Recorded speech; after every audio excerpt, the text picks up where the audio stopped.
No!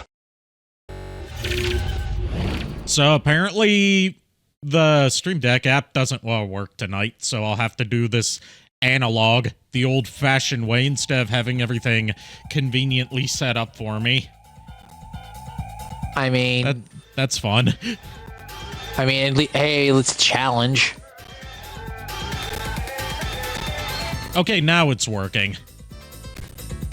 Good evening, my darling batlings. Anywho's, it's, technical difficulties on Arikado stream? Perish the thought. It's not a true Twitch stream unless something is on fire. Unless something is on fire. Yeah. We have a saying for that on my streams, which is it's not an Arikado stream without technical difficulties. God damn it, Lulu got me with the digitally mastered stick bug. Greetings, Lady Lulu. Hi, Lulu. Plotting for the stick bug.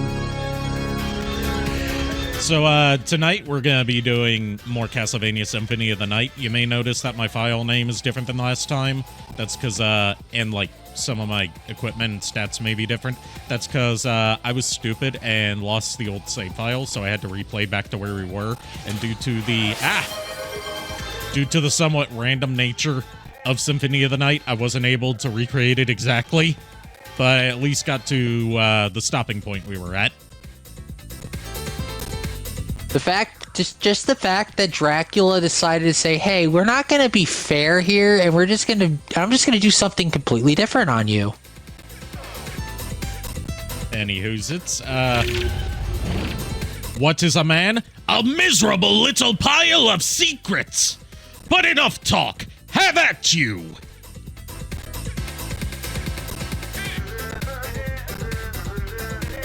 So you steal men's souls and make them your slaves, apparently. Does that mean the Twitch chat slaves? Legally speaking, no, because I don't condone slavery. Unless it's, you know... No, I'm not going any further than that. We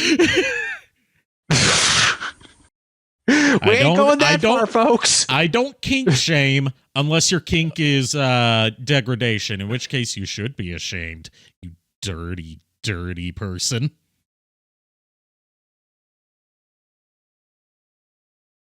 Okay, where's my holy water? Anyway. I may have to, this is loud.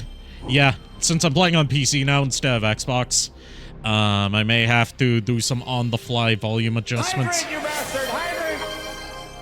Hydrate already? Okay. Alright, I'll join you on the hydration. I mean, drinking water is a good way to get phlegm out of your throat. It's actually better for you than clearing your throat. Yeah, I mean, to be fair though, November, December is usually like the sickness season. Everyone starts to get something. Yeah, there's a reason that they call it cold and flu season.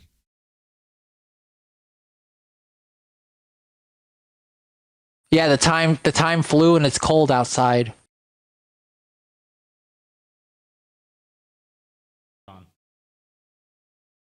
I am not sorry for that. Where's my... Am I really gonna have to... You do remember what you mapped your controls to, right? I know what I mapped my controls to, it's just that it's not accepting my mapping. I had to do this last time. Yeah, it's more technical difficulties, everyone. We will start our trek momentarily.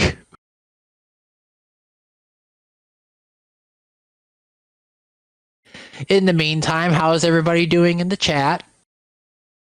Are you all enjoying your evening on this lovely Wednesday night? Oh shit, I forgot it's Wednesday. That means I have to take my shot after stream is over, because I haven't taken it today.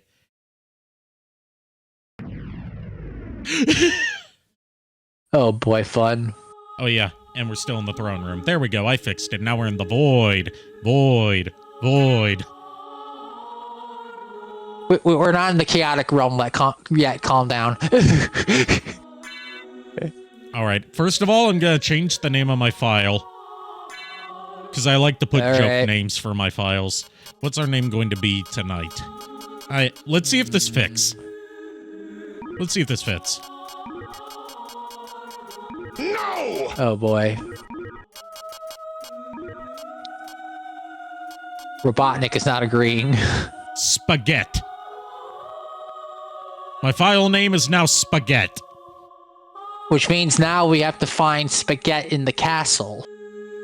I mean, I got a tart from a Diplocephalus earlier, which I'm like, I didn't even know tarts were a thing you could get in this game. I mean, hey, another funny drop is the Frozen Shades drop pudding. I mean, take that as you will. Also, hi, Psionic Hex. I see you there with Welcome, the no redeem. Psionic X. Welcome to the hunt. So if you guys aren't already familiar with Niko Belmont from our crossovers for Smasher Pass or Mario Party or Smash Marry Kill, he is the resident Castlevania expert. I've played my fair share. I even did a Symphony of the Night stream long ago, from start to finish, all endings. 206%, and actually farming out the Chrysogrims live on stream as well as the Varda rings. And I was invited tonight to, I guess you could say, be partner to Arikado in this hunt. Agreed. And maybe give some advice to the game.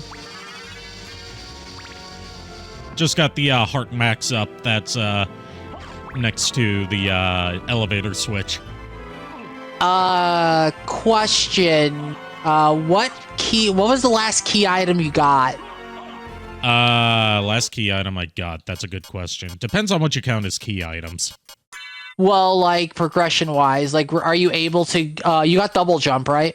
I don't have double jump yet. I just got the Soul of the Wolf. Then natural progression means you would have to go to the Royal Chapel. Yeah, I just got Soul of the Wolf and Jewel of Open. Yeah, then that means your next destination is, well, no, technically you have two routes you can take. You can either, go to, get the... Actually, no, I would... No, going getting the double jump would be more beneficial than going down to the, underground water caverns early. Yeah, I usually do it that way. Well, yeah, it's more better because, to get the, relic for the, it's easier to get it when the relic for the ferryman if you have double jump, because you don't have to worry about, like, the water draining your health that much. Right.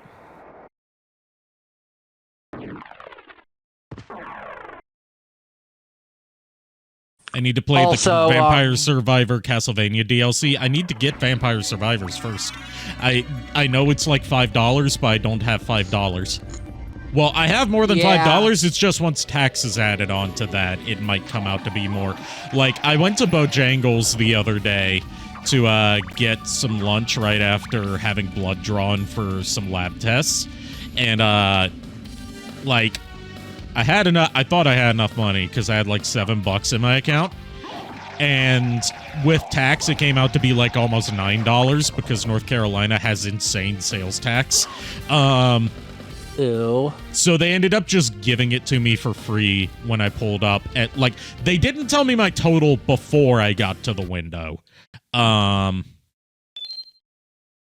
As Bojangles apparently does as, like, a corporate policy now. Like, they just say pull up to the window for your total, instead of telling you your total when you're at the speaker. Like, I had to tell them, like, yeah, I wasn't expecting it to be this expensive, and I don't have enough money to cover it, so they just gave the whole meal to me for free. Speaking of, Bojangles, have you ever had Raising Cane's? No, they don't really have those down here. There's one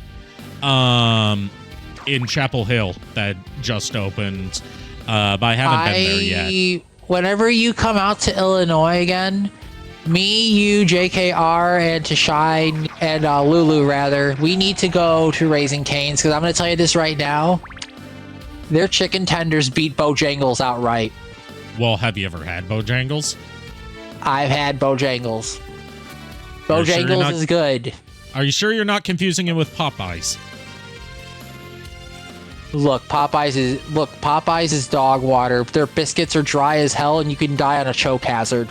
That's why I'm saying that, because, like, for all the insanity that was going on over the Popeyes chicken sandwich, I was like, Popeyes isn't even that good as far as, like, Cajun-style fried chicken goes. No. Look. If I'm gonna get any chicken, it'll be either from Raising Cane's or, actually Portillo's has good chicken tenders, too.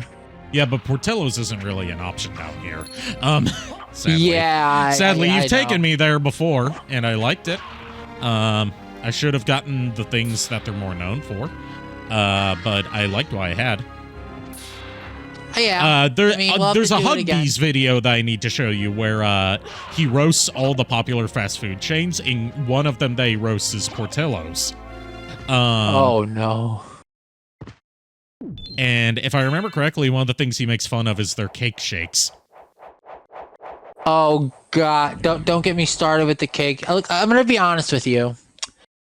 I love shakes. I love cake, but I would never have the cake shake together just for the fact that what goes into a large cake shake is a whole piece of cake topped with ice cream and then chocolate fudge frosting, and then it's blended. And I'm like, yeah, given that you have diabetes, I can see why. Yeah, no, like before I had diabetes or whatever, I tried it, and like even back then, like I like ice cream and all that, don't get me wrong, I can still have it if I give myself insulin, but the fact is that is too much. I've even had customers told me like the cake shake is way too much. They couldn't even finish half of it. Yeah, I'm already kind of iffy on shakes to begin with. That sounds like I actually don't like my shakes that thick. That sounds like it would be too thick. Also, to address a question that Psionic Hex asked about, can I donate to Vampire Survivors? If you feel like you want to, sure. I would rather, like, I'm still doing my charity fundraiser for Extra Life for the Lurie Children's Hospital in the Chicago area. Well, it's not mine, it's JKR's, but I'm supporting his. I would prefer that you donate any money you can towards that, but if you absolutely are dead set on donating towards me getting Vampire Survivors, I won't stop you. Yeah, I mean, which, by the way, the Extra Life JKR is doing, again, is very noble cause. I can agree with the hospital of choice because I've been there one time when I was younger for, I won't go into reasons for it, but like, it is a very good cause for it, and any donations towards it is appreciative. So, hey, by the man, way, people in chat, please let me know how my audio balance is, because if I'm too loud, I can fix it. No, I mean, I'm more about, like, is the game too loud? I mean, the game sounds fine on my end. Yeah, but it's different on my end than it is on Twitch's end. Well, yeah, because you're, like, directly in front of the screen. Audio balance is fine? Okay, good. I mean, it's different on Twitch's end because I have, like, a bunch of limiters and filters put on. I have to sometimes adjust that. But that doesn't apply to the audio that's being output on Discord.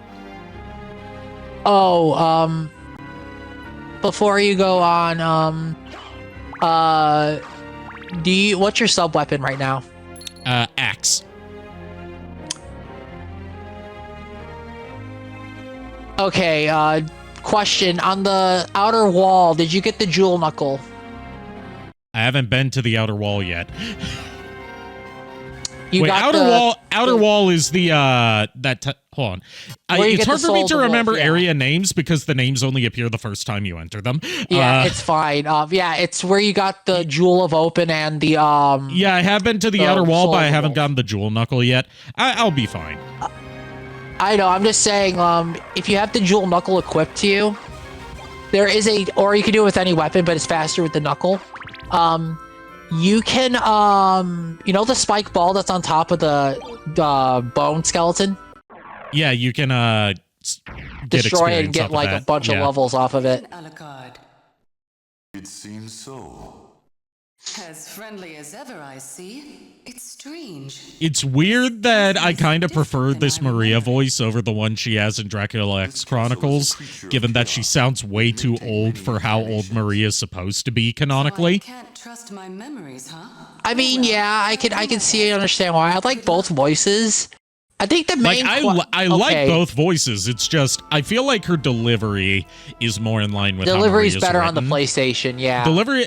It's not just that the script is better; it's that her delivery sounds more fitting. Whereas, well, yeah, it sounds a little more. It sounds a little more natural compared to X Chronicles' delivery. Yeah. Part of it is that X Chronicles has, a completely different script. Well, that and I think I remember reading somewhere one time that X Chronicles version is supposed to be like the Japanese version of Symphony of the Night, so it was that translation. But I'm not. Don't credit me. That's what's commonly spread around, but it's actually a bit less accurate. Yeah, I was gonna say it had to do something with the Japanese version of the game, but it was like I said, I wasn't gonna. Both of them are not entirely accurate to the Japanese version, but the PlayStation version is a more literal translation, which is why it sounds so stilted. Whereas the PSP and now PS4 version uses a script that is written more. It's a lot more dry. April 12th or 14th. Sorry, you just say Patrick.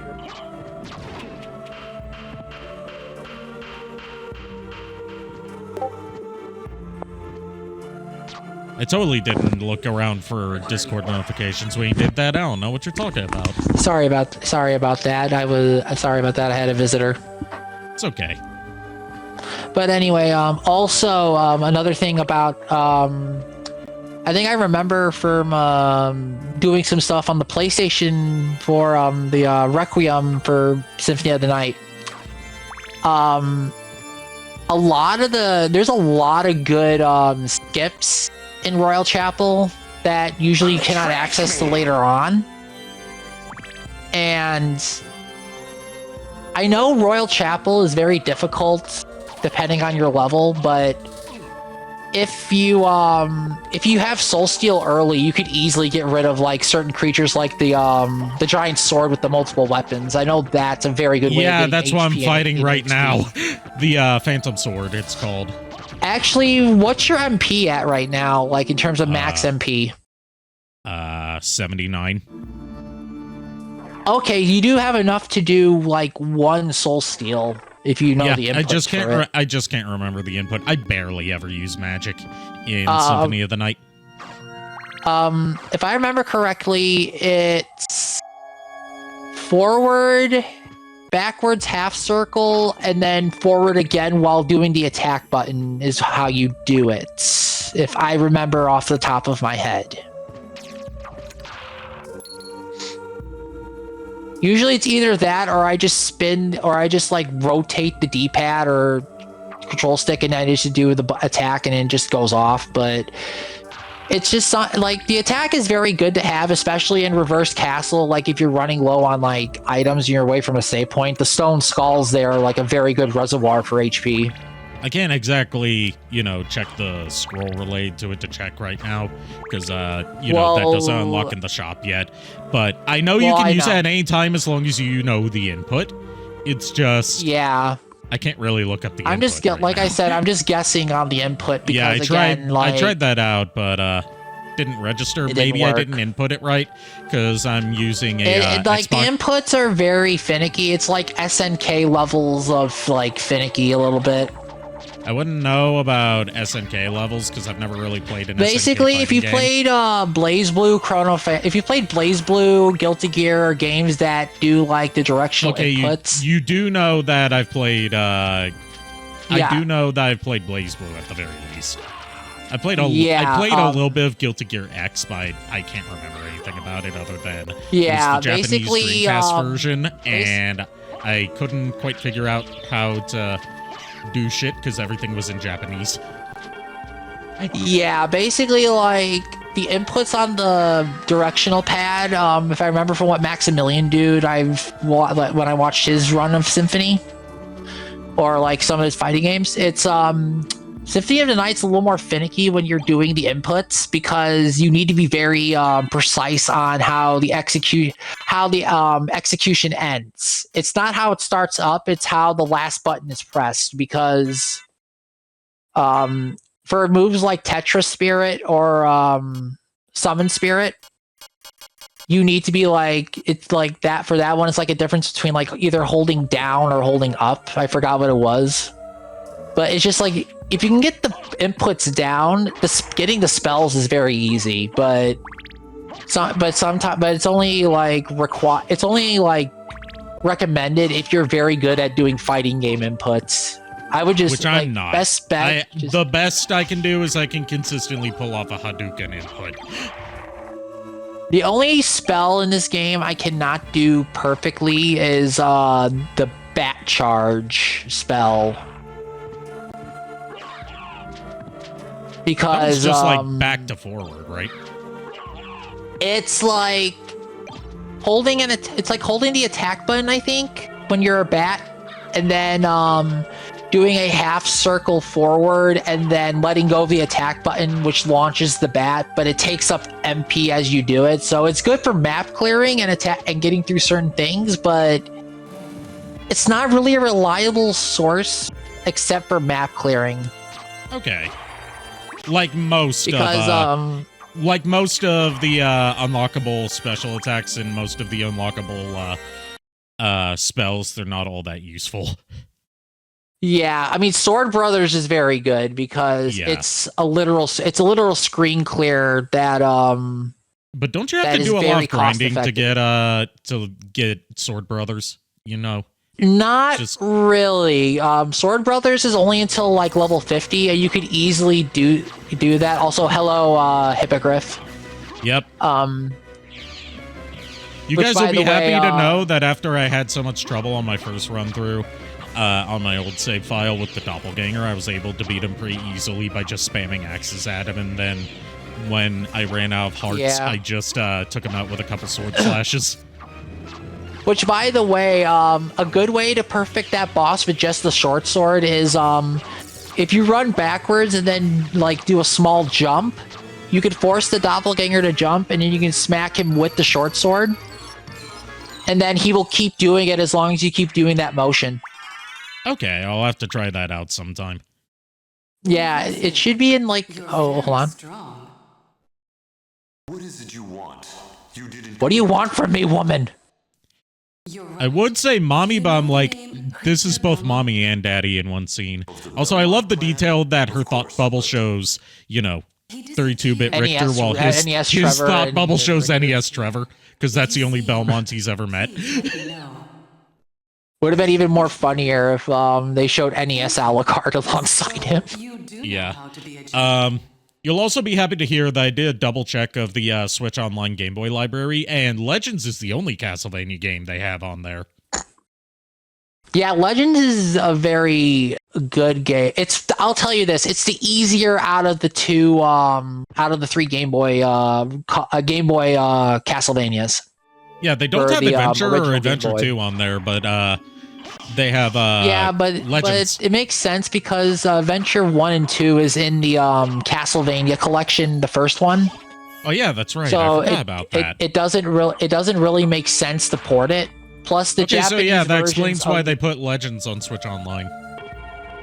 Yeah, the interesting fact for people who don't know, if you do the Japanese version of Belmont Legends, in the Japanese version, there's the crucifix and holy water, whereas the original, which in the American version, it has only the axe and holy water. I didn't know that. So the American version took out the crucifix. Well, it makes sense. Nintendo of America at the time. I just realized that I got lucky with a drop earlier, and didn't realize it. I've had the saber equipped this whole time that I got from a drop, and it's outclassing the cutlass that I just picked up.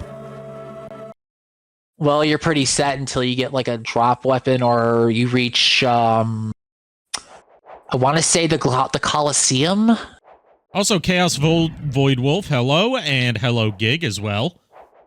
Oh, Gig, Tater, my boys, you have come to join us on the hunt. Gig says quite good working on unlocks in MR2DX. Yeah, he's playing some Monster Rancher.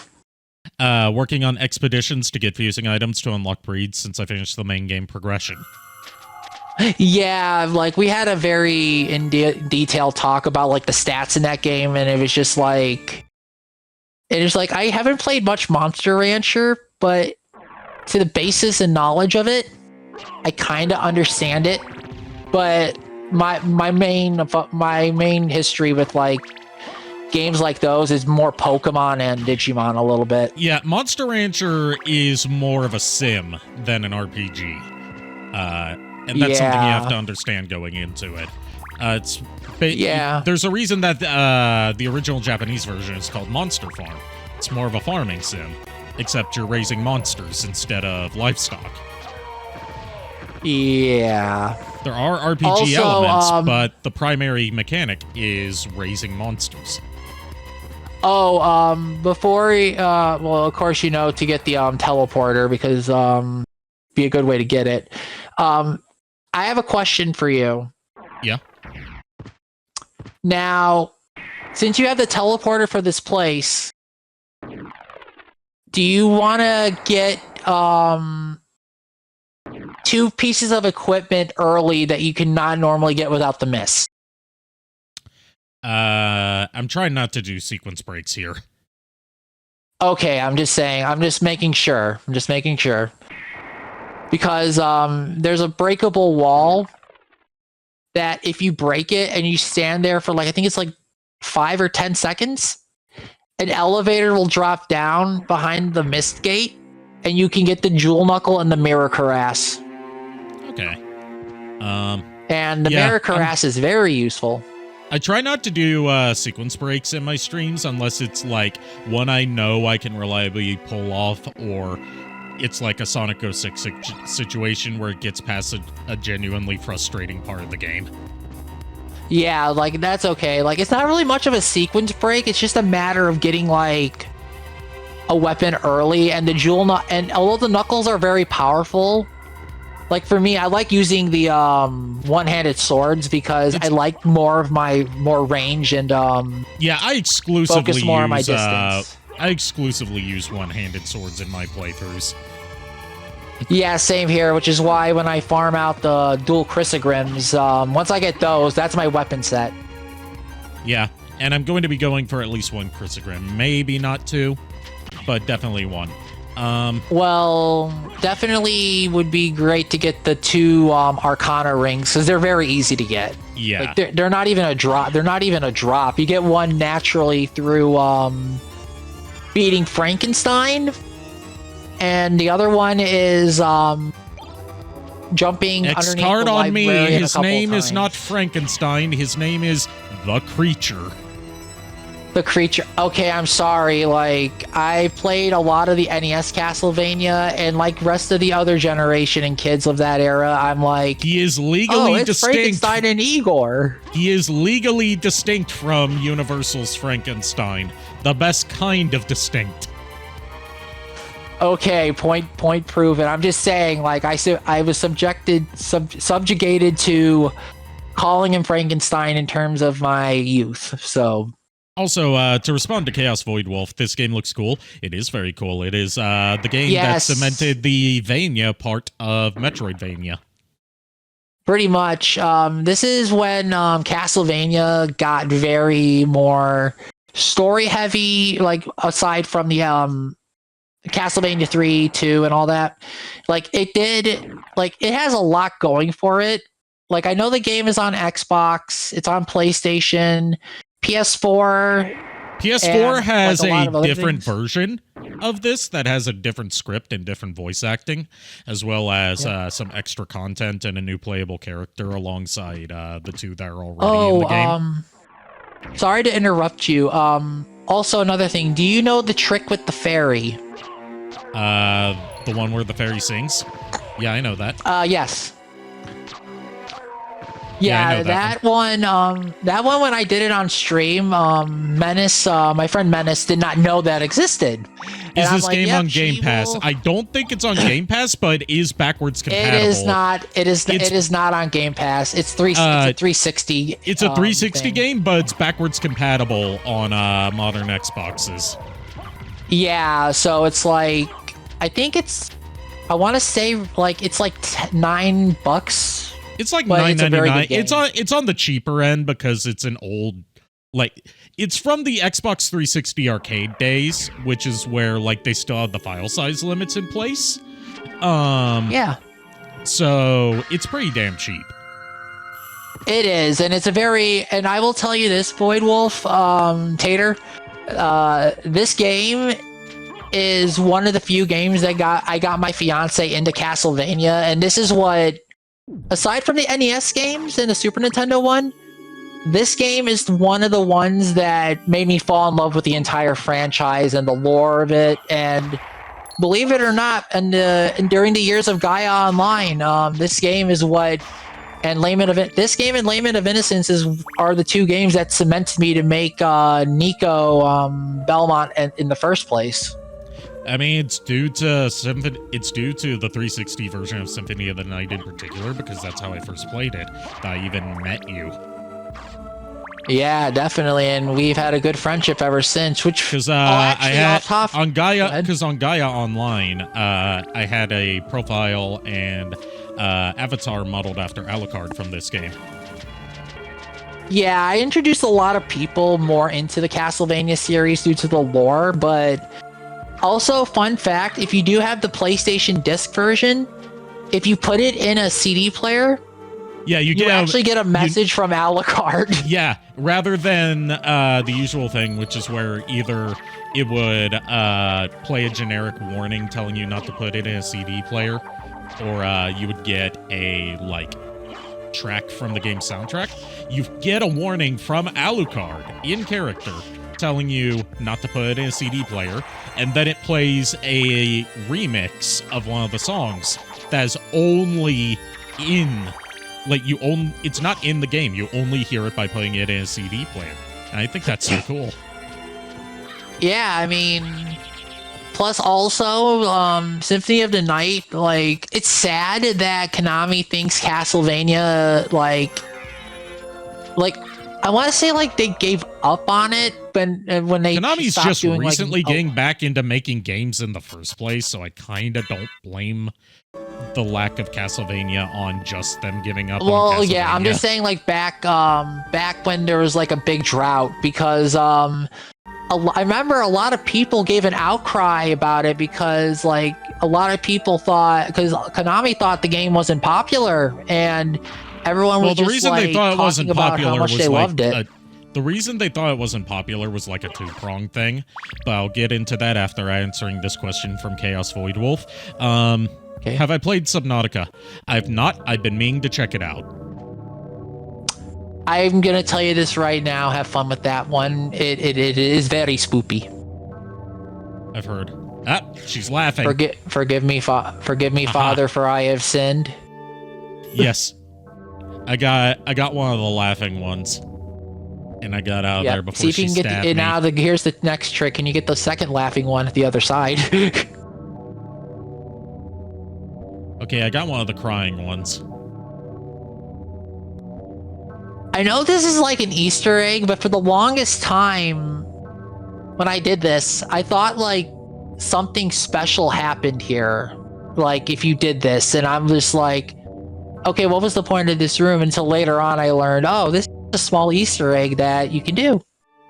I should stream it. I would love to stream it. I just need to get a copy first. I'm kind of spent for the time being. Maybe if I get my hands on some money, I'll get you the game or something. Part of it is that I appreciate it. Part of it is that I spent like $100 on ordering a Evercade, an Evercade versus R console so I can, like, exclusively so I can play the Duke Nukem 1 and 2 remasters. They're only on that. Yeah. But also comes bundled with a cartridge containing Tomb Raider 1, 2, and 3, the PS1 versions, I believe. And I've been meaning to get into old school Tomb Raider. And while I do have the Tomb Raider 1, 2, and 3 remasters that came out this year, I kind of want to experience them in their original intended low poly glory.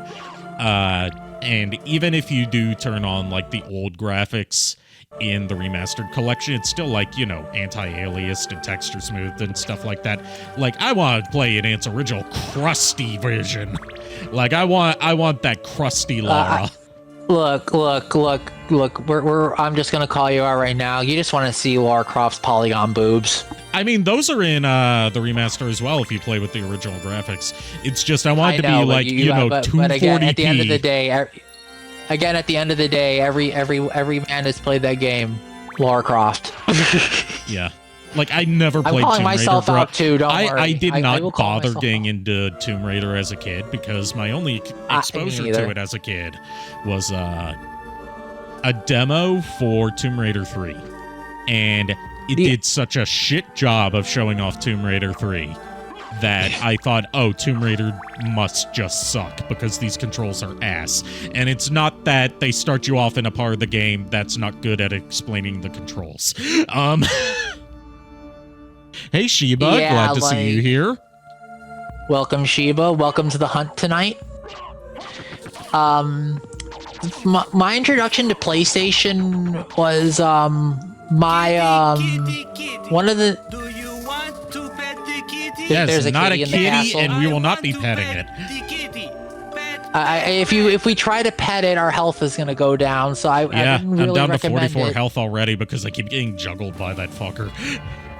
Oh god, I would either find a save room or use a potion if it's something. I've got a goes couple awry. potions. I just wanted to go through here to do some cleaning up of the map. Like, I got the goggles, even though I'm probably not going to use them. Yeah. I've got the ballroom mask on already. One of the games for PlayStation that got me into PlayStation a little bit was well, one was Yu-Gi-Oh! Forbidden Memories. I love that game, Jesus even though it's ridiculously Christ, Forbidden hard. Memories is any kid The only who played the Yu-Gi-Oh! only Forbidden Memories back then. Let me rephrase. Any Western kid who played that back in the day, because we got it way after Asia did, was traumatized by how un-Yu-Gi-Oh! It plays. I mean, that's not what traumatized me. When it doesn't help the fact the final boss is the 5 final bosses are completely RNG based. And it has the whole Konami thing of if you lose, you go back to the title screen. Yep. But it was Forbidden Memories, and then there was an RPG series I fell in love with on PlayStation called Grandia. Oh, I know Grandia. I did play. I love that series, and I haven't played Grandia, but I have access to the entire trilogy. If you ever decide to play 1 and 2, I definitely want to be there because Grandia is one of my childhood RPGs next to SMRPG. And I died. I got now wombo we gotta hear comboed. death cackle. Now we gotta hear. I got death wombo cackle at us. comboed into the spike ball on the stairs. Yeah, fun fact about this tater, you can die very easily here if you're careless. Do you know Void Wolf Chaos? I actually do. He is one of my friends on Xbox One, and he plays he's actually one of my Pokemon Unite partners. He plays Garchomp, I play Gardevoir. Okay, I was just making sure. Yeah, he's a very cool dude. Am I going to very stream chill. Castlevania Lords of Edging? I've been wanting to for a while. I've just never gotten around to it. I have the entire series. Lords of on, Edging, Lord of Shadow 1 or 2. All 3 of them, including Mirror of Fate. Okay, 1 in Mirror of Fate is okay. 2, I was just upset. 2 was like the first time I felt like I had wasted my money pre-ordering a game at full price The and like Like, getting the one excited in the thing that- lead up to it. And it's not even like it was the ending of the game that made me feel like I wasted my money, because I'm like, that's how the story that's how this big story ends. It's just that. Yeah. It's not even like a proper ending. It's just like it stops. Yeah, one thing I did not like about that game was, like, here's the thing. Like, I know you're supposed to start off, like, as Dracula, but very weak. But once you get close to the end of the game and you get all your powers, you are literally the Lord of the Night. You are able to make people's blood vessels explode, and yet you have these armored creatures that won't even have that, and you get insta-killed. And I'm just like... I hated the stealth sections entirely. Like I get it's supposed to be stealth. I get it. It's supposed to be, you're supposed to fear these guys. But here's the thing. You had me crawling around everywhere, getting stronger. And I think it's only fair that you allow us to murder these guys. But no. Yeah, it's game design 101 that, like, when you have a strong, unbeatable enemy that you have to run and hide from for the entirety of the game, at the end, when you have all of your powers, you're supposed to be able to get a chance to take them on one-on-one and slaughter them. But the game denies you that pleasure because it is Lords of Edging. It edges you, but it just doesn't let you finish. The one other thing I didn't like about that game is the fact that if I talk about this part, is it kind of spoilers? It's one of the boss fights it portrays too. I mean, I didn't like how the whole stuff with the castle was just kind of finished with a really stupid fight. Okay, then I'll try to be as vague about it as possible. Basically, I didn't, well, it pertains to one of the weapons. I did not like how they portrayed the vampire killer. It's just like, it's supposed to be a very holy weapon that is supposed to be the bane of the creatures of the night. I get it, they were trying to make it more in a sense of like, okay, it's a cross that murders vampires, but when you allow a creature that is the embodiment of a certain force to be able to use it as a different type of weapon, let alone even be able to touch it, it loses all meaning. It's just like... What does the 96 mean? That is my health. The blue meter at the top is my MP, and the 100 on screen right now that's going to go up and down as I do stuff is my hearts, which are basically ammo for your sub-weapons. Yes, health can be health regenerates as you, I think I want to say, either collecting a HP up or getting a level up. I could be wrong about the level up part, but yeah, you gain you gain 1 HP back when you level up.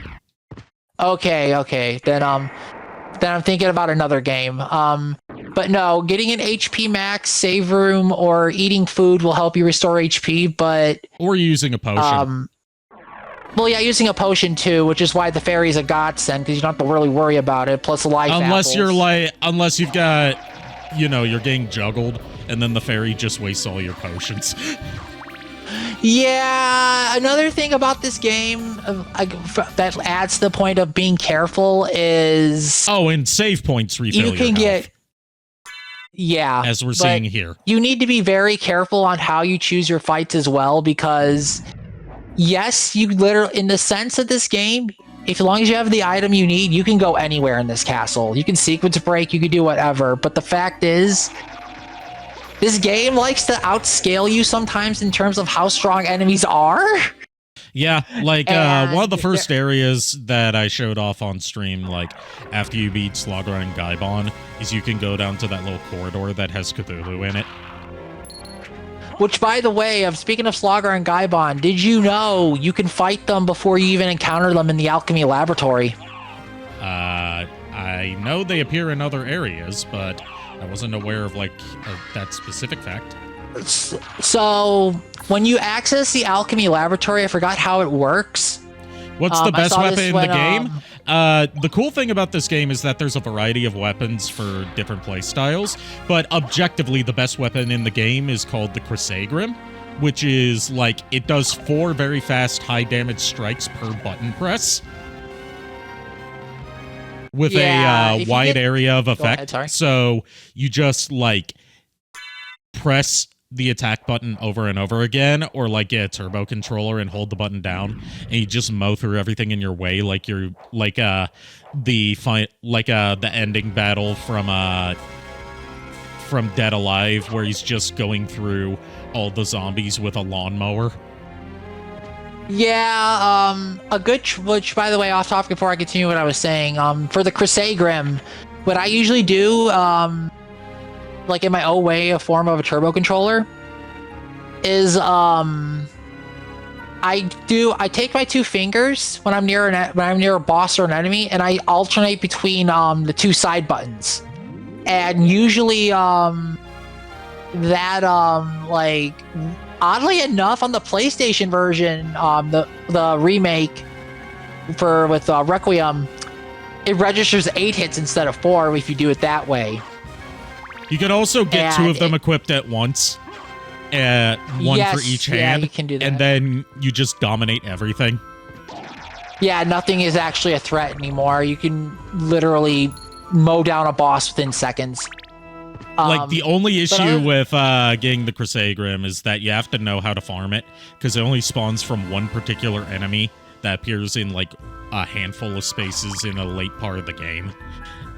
Which, by the way, it has a very low drop rate, but you can manipulate that drop rate with the right items equipped. Yeah, usually dual rings of Arc. Go ahead, sorry to interrupt you. I wasn't talking. That was that was Alucard. That was the screaming of a bloody zombie. Oh, okay. But yeah, speaking of manipulating it with luck, before I continue with the Slogger Gaibon thing, usually, like, there's a fake set of armor called Alucard mail where... Yeah, I'm aware of the Alucard. Yeah, you lose all your stats, but in return, you get, like, 70 luck. And then if you pair that with the Arcana rings, you technically can get your luck past 99. So, because the Arcana rings, what they do is they triple or double... They double the drop rate per ring. And it's easy to get them. And when I last farmed the Crisegrims, it only took me 100 kills aside from without them, which took 400. To address what Psionic Hex said in chat, that sounds like Valmanway. It is Valmanway. They just changed it. They called it Crisegrim in the English localization of Symphony of the Night because it was a Tolkien reference. But in the Japanese version and in all subsequent games, they called it Valmanway. Yeah, and Valmanway later on got, like, into later games got very nerfed because, again, Symphony of the Night's version is insanely OP. Like, a lot of stuff. Part of what makes Symphony of the Night fun to speedrun and do challenge runs for is that it's very easy to exploit and break without having to even resort to glitches. Like, just getting the right drops can make it so you can just plow your way through entire sections of the game with no trouble. Yeah, Symphony of the Night is a very good game to play as well for the fact that there is no one set way to play it. Like, you can play this in any way you want. As long as you know the pathing, what you need to do and everything, go ham on whatever equipment you want, go ham on whatever weapon you want, try and challenge yourself. But, back to the Slogger and Gaibon thing. Apparently, if I remember from when Proton John and Lucagen played it as a Let's Play, what you do is when you enter the Alchemy Laboratory, you could get out of there before you even explore the map. And when you go all the way back to where you first meet Death when he takes your equipment, Slogron and Gaibon will be there, and if you beat them, they will run away, and then when you go back to Alchemy Lab and fight them again, they will have half the max health they had if you were to fight them the first time. To add a little update to my progression to Niko, because he's currently basically blind and is, like, going off of audio from what I'm doing. because you can't really see what I'm doing. I just got the Spirit Orb. Oh, nice. That means you're able to see how much damage you deal to opponents. Yep. I decided to go away from the Spirit Orb first, do the outer wall, and Hippogriff and all that. And now I've gotten the Spirit Orb, and I'm going down through that section.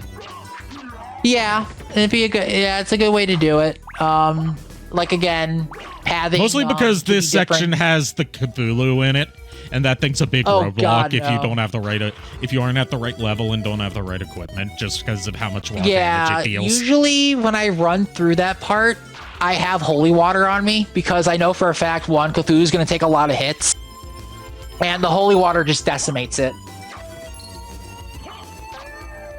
The only trick is, like, when it turns away from you, it flies slowly, but if it sees you, it's gonna leap at you like mad.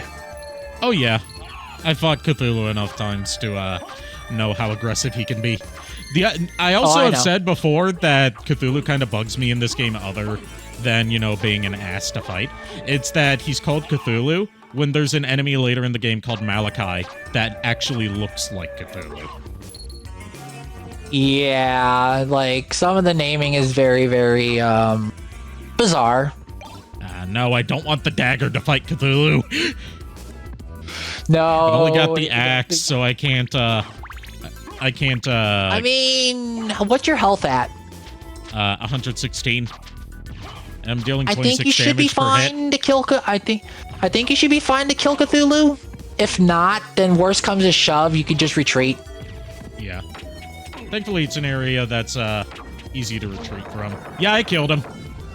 Very close. He got me down to 30 health, but I killed him. He was just like leaping at me and shooting and spamming the 3 directional fireballs. Yeah, make sure you go to a save point before you. And now I get the holy water. Oh my god. What's my defense? I'm wondering, because you're only taking 1 on a hit. My defense is currently, with my current equipment and level, my defense is 11. And yeah, I was taking 20 per hit from Cthulhu. Like, defense isn't like a universal value for how all enemies affect you. It's different enemies and different attacks from those enemies have fixed damage values, and your defense, it's like scaled against your current defense level, which is impacted by your equipment and what level you're at. Yeah, so usually, like, you have 4 stats in this game. It's strength, con, intelligence, luck. Constitution Constitution plays a factor in this too, aside from the scaling. Constitution, like, affects defense, how much damage you do also take from magic.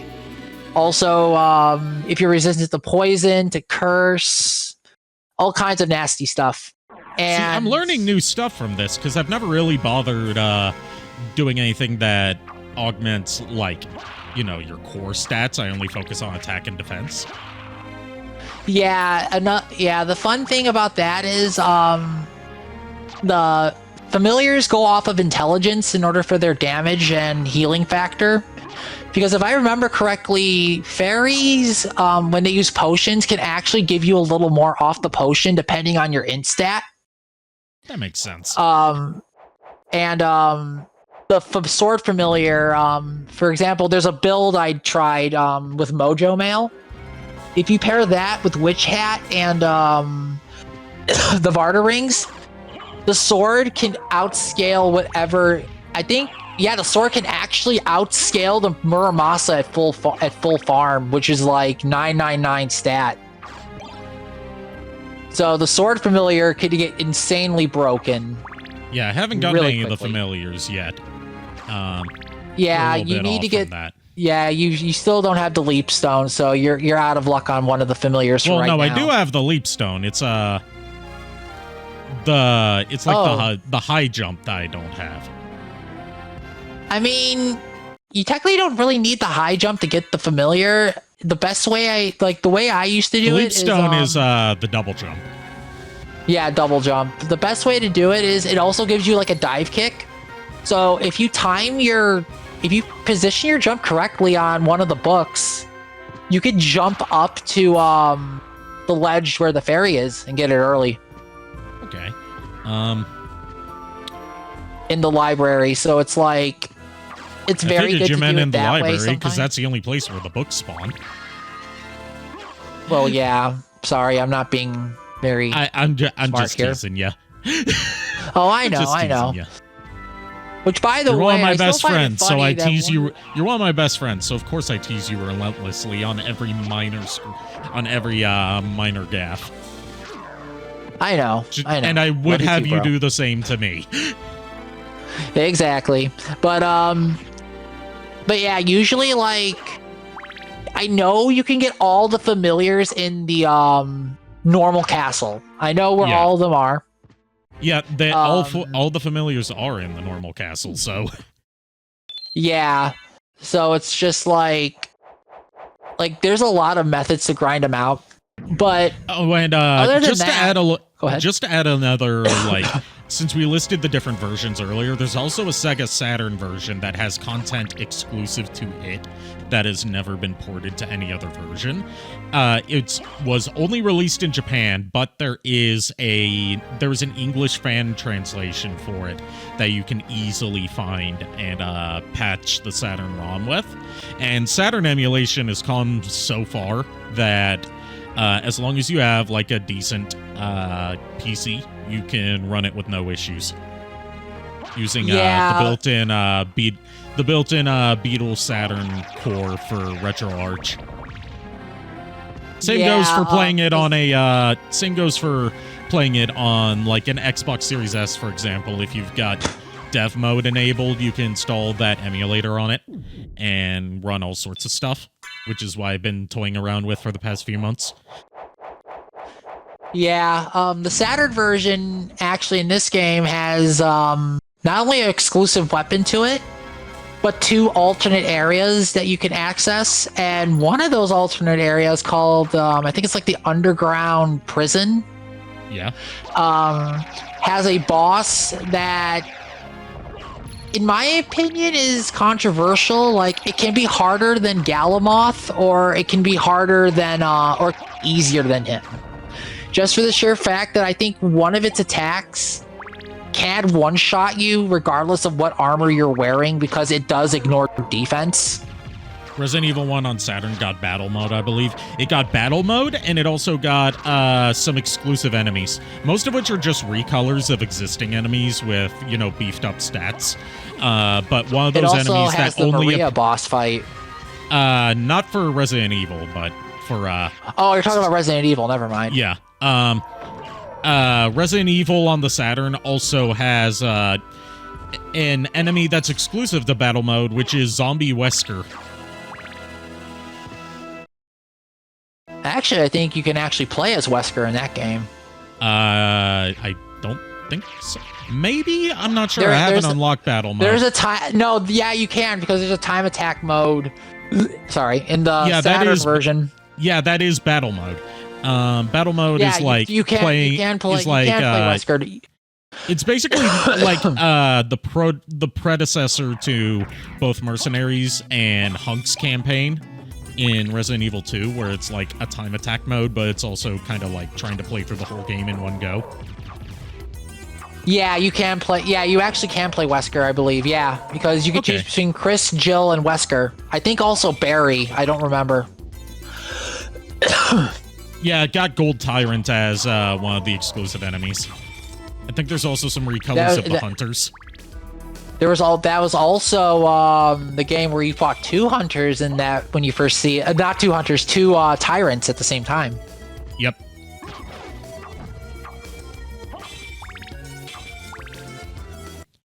Like, typically, for those of you that weren't around in the Saturn era, and I wasn't really gaming during the Saturn era, because I didn't get my PS1, which was my first console, until 1999.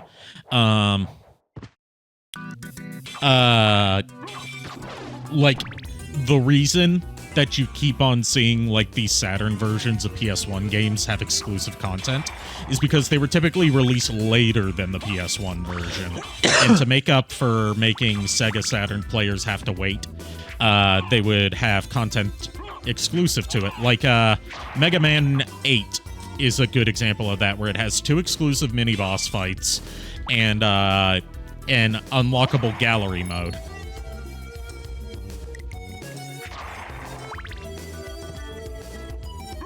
And as is usual, that exclusive content has never been ported to any subsequent re-releases. Even the playable Maria character from the Saturn version technically wasn't ported to the version that's on PlayStation 4 and 5 right now, because she plays differently.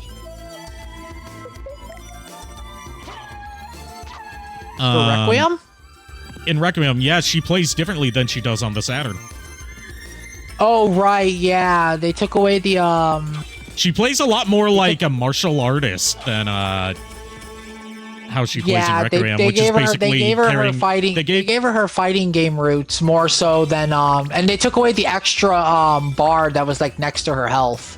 Yeah, basically they made her play like she does in Rondo of Blood.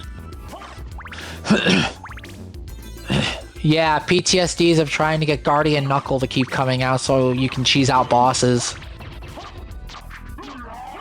I should try Unite, it's free. I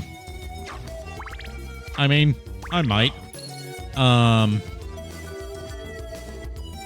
might. I mean, I'm just not. I'm not this. much into competitive multiplayer games. Yeah, unless I'm I like mean, playing with like, friends. Like, I could say this, like, if I do end up getting glasses that'll help my vision a bit, and I'm able to come back to Unite, I will definitely play with you, because usually, we usually just play for the fun of it. Like, we're not competitive about it anyway, and besides, the only way it gets competitive in the ranked mode is if you become master rank. Anything below that, it's just like casual gameplay. Like, and speaking as a guy who played it since like launch, the game is fun. You don't have to put money towards playing the game, and everything you can get, you can unlock naturally. So it's the polar opposite of Overwatch. Got it. It's a polar opposite of that and League of Legends. It's not like Your Honor, League of Legends, death. Yeah, I'm gonna say this right now. Not really big on League, but it's just like I like Unite more just for the fact that one, my favorite Pokemon are in the game. To all the Gardevoir and Umbreon mains out there, yo, and like the game's really fun. Like, it makes you think. It makes you like you could even joke. Like, they even have like fun events sometimes. Like, one time we had to fight a giant chonky Pikachu. Like, we actually had to fight Chonkachu, and it was hilarious. Nice. I like that Pokemon's finally kind of stopped with the Chonkachu erasure, considering that's how Pikachu originally looked. I will not take this slim Pikachu revisionism. He was not always a slim boy. He was a chonky boy that loves belly rubs. So, Ari, why didn't you tell me tea tastes better when you put it in hot water? I told you on Blue Sky when you asked me this, JKR. Have none of you heard of a fucking kettle? I thought that was common knowledge.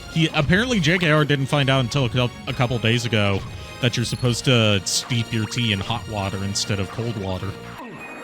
And I'm like, that sounds like a skill issue, my friend. I mean, it depends on the kind of tea you're making. I mean, yeah, you are supposed to steep it in hot water. Even when you're making iced tea, you make it in hot water first. Yeah. Yeah, usually you do that. I mean, damn, now JKR and you are now making me want mint iced tea, and I don't have any mint tea here. I'm not one for mint tea, but I've been, one that I've tried recently that I like is Irish breakfast tea. Irish breakfast tea is good. Like, it's just there's something subtly different about it from, like, Royal English breakfast, which is, like, you know, your bog standard black tea.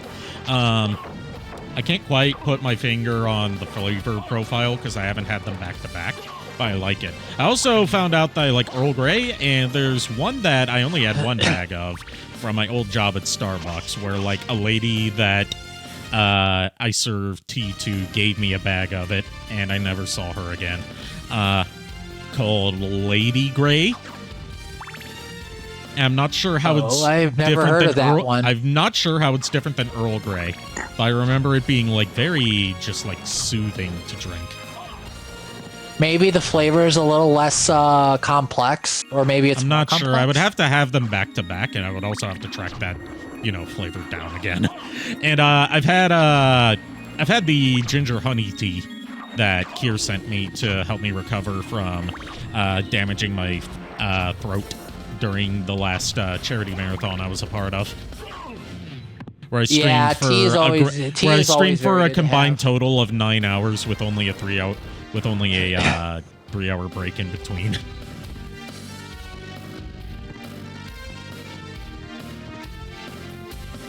Hey, Timo.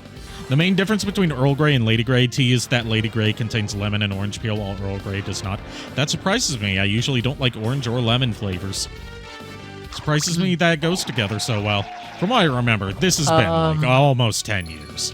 Also, of course, Timo tunes into the Castlevania Symphony of the Night stream. She is, after all, big on her Metroidvanias.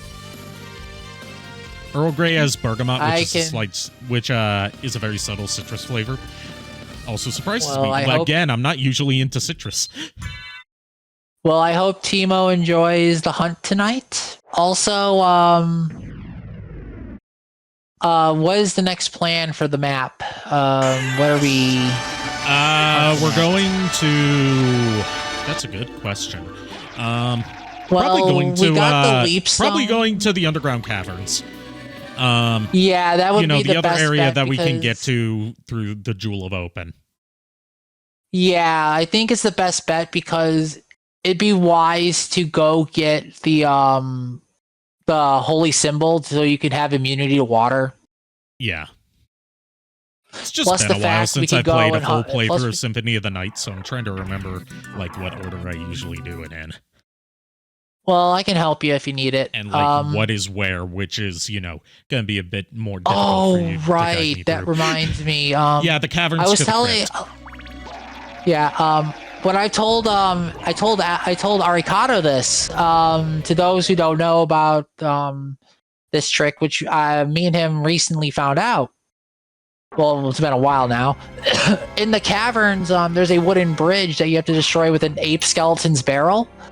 Apparently, fun fact, if you have a second controller plugged in and you click start, the bridge will be destroyed as soon as Alucard leaves and returns on the screen. And this is a trick that I'm guessing like no one had discovered for a good while. Yeah, someone had to be bored, but it saved a lot of minutes on runs, and it was actually really cool when I learned about it because I was just like, I played the game so many times, I never knew it, and I'm just like, oh, this is interesting. If I were to configure the second controller that I have hooked up to my PC right now, we could try that out, but I'm doing a strict, like, no exploits.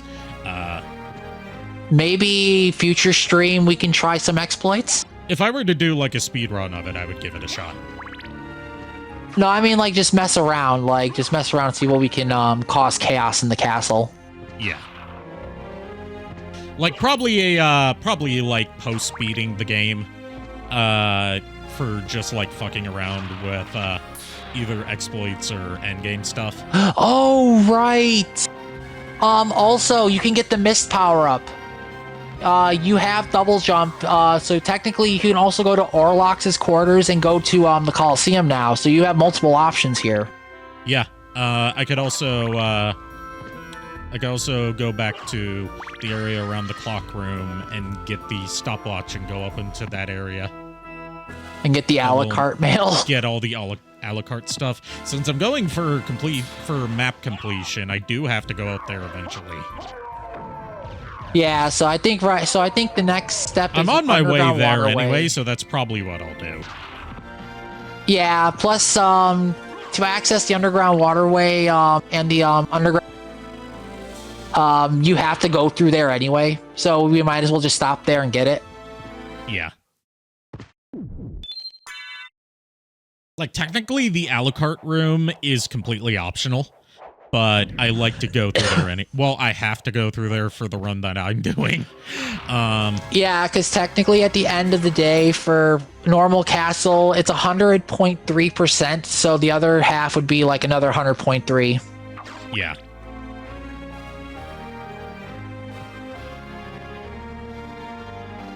Did someone say chaos? Well, as Alucard so eloquently said in an earlier cutscene, this castle is a creature of chaos. It takes many forms. In other words, it's bipolar and it doesn't know what it wants to be from time to time. Just like me. Technically, I'm not diagnosed with bipolar anymore. And not like in a I got better way, but in a they were treating me for bipolar when it turns out I didn't actually have it way. So in terms, you got better, but you never had it to begin with. Yeah. Oh my god. Also, another rare drop in this game, which I find funny that you need 2 of to do the weapon art for, is Heaven Sword, which is also a very good item to have. Yeah, I'm not going for Also 100% of weapons or items in general. I know, just like I know. map I'm just completion like, and all the key I'm just giving items. some snips and tidbits of certain weapons and stuff. A lot of these I haven't even heard of because I haven't encountered them before. I known of the Heaven Swords from playing Castlevania Harmony of Despair. And they are very good weapons because I think the weapon art is if you do quarter turn forward and attack when 2 Heaven Swords are equipped, you fire I think at least 20 swords and they do 20 slashes at a high speed. Oh, so it's like it's a Hadouken motion, but it's like that move from the JoJo's Bizarre Adventure fighting game where Dio just spam throws knives. Yeah, or basically imagine if Lambda or New 13, basically Lambda from Blaze Blue had Lambda, like both, Lambda had the ability to throw all her blades at once and only 20 of them. Oh. And then a good boss killer for creatures like Beelzebub, Orlocks, and some huge creatures is Iron Shield plus Shield Rod, because it summons 2 knights that summon 2 giant swords, and if you're able to perform a certain jump and spawn it like right behind Alucard, which it does automatically, if you spawn it on top of Legion or Grand Falloon, it auto kills it. Chaos Void Wolf says, Nico and Fire Red, where's the best place to train to defeat the Elite Four? If you have no trainers left over, the best way to do it is just keep fighting the Elite Four and go as far as you can, because even if you lose, you do keep the experience points you've earned from the fights. And eventually you could be able to beat out the Elite Four. I mean, it's either that, or if I remember correctly, you could possibly finish the rest of the... No, you can't finish the rest of the Sevi Islands until you beat the Elite Four. Yeah, I would just fight the Elite Four over and over again and get experience points off of it.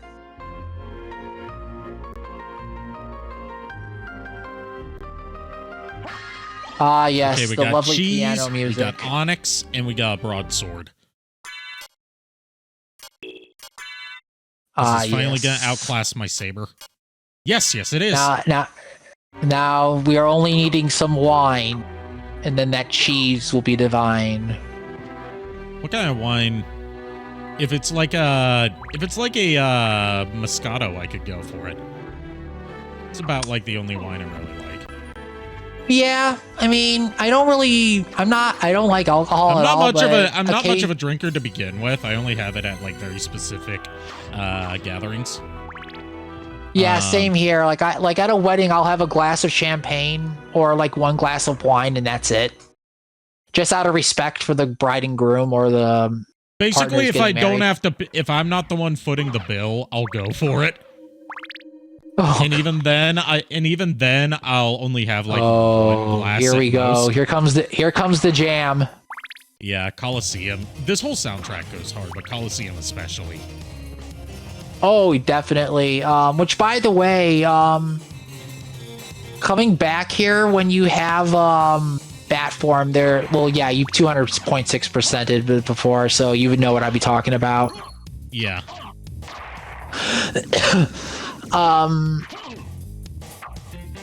I also like. Yeah, you said you started this on an emulator. You don't have a clear file, so getting the Rings of Varda would benefit you. Yeah, you do need a clear file to get it. Yeah, no clear file, sadly.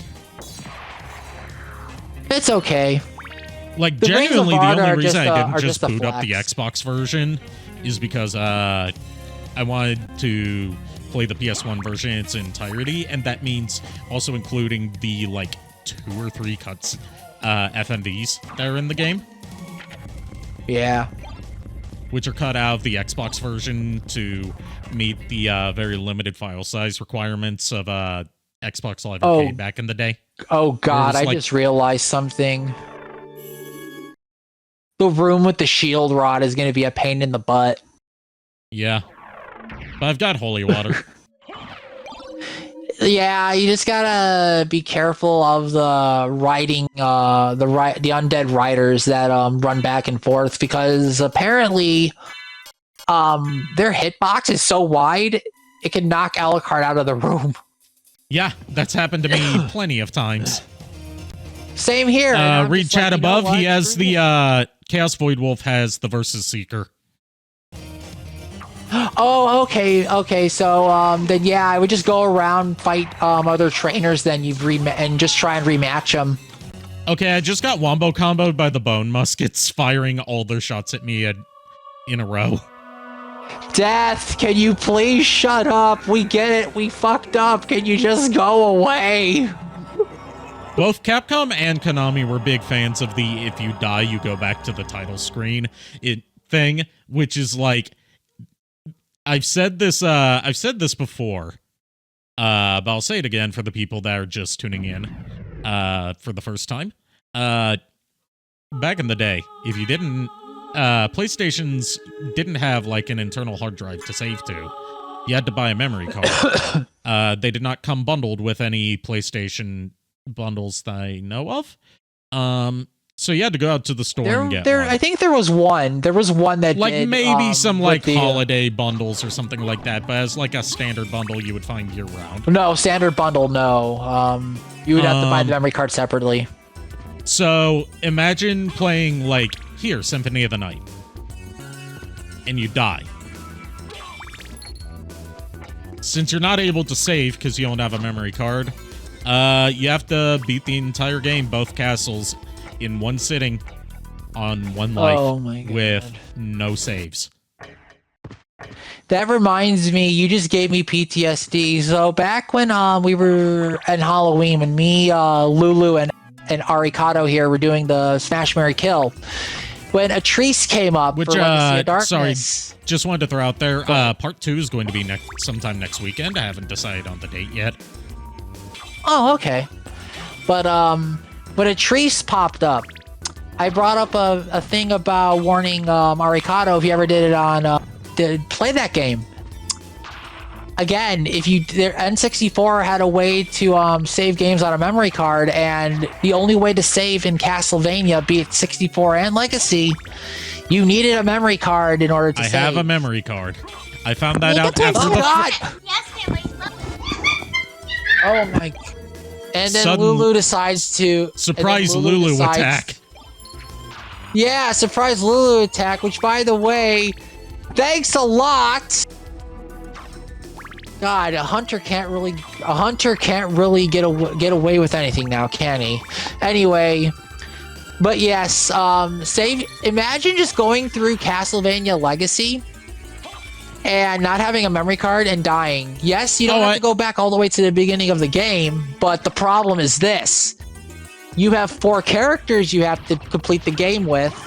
One of the characters, Henry, has an ending to where you have to save all the children in the castle in order to unlock Reinhardt and Carrie. And if you missed one and the children can die, If you missed one, you were screwed out of that ending. Timo says, that reminds me, Arikado, remember last year when we made the joke of Timo dressing as Elvira? You did it? Oh, I missed it then, because I had my Maxine model dressed as Elvira this year for Halloween. You gotta show me.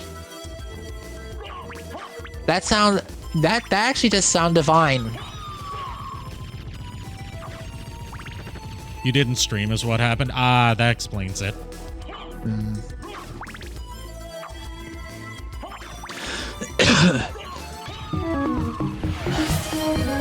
I will say digitally mastered. Oh God. The one thing I will say, we've sung high praise of Symphony. There is only one issue with the game, and that is the incredibly long game over screen. Yeah. That is the only thing that makes me upset. It's not just that the game over screen lasts for a while, it's that it has to fade in and out and load in between. Yeah, Sent it at to that me. point, I will check it out after I kill this knight very slowly, because I'm only dealing like 8 damage per hit to it. Are you fighting the Knight Lord, the Armor Lord? I'm on the outer wall now. Yeah, so you're Armor Lord, okay. But no, it's like if you get that game over screen, you're better just to reset your game and then go back in. It's just like it's a lot quicker. Oh, very nice indeed. I also see that you had more modesty than Elvira when it came to that ridiculously deep neckline on Elvira's iconic dress. I wish I could have seen. I wish I could have seen it.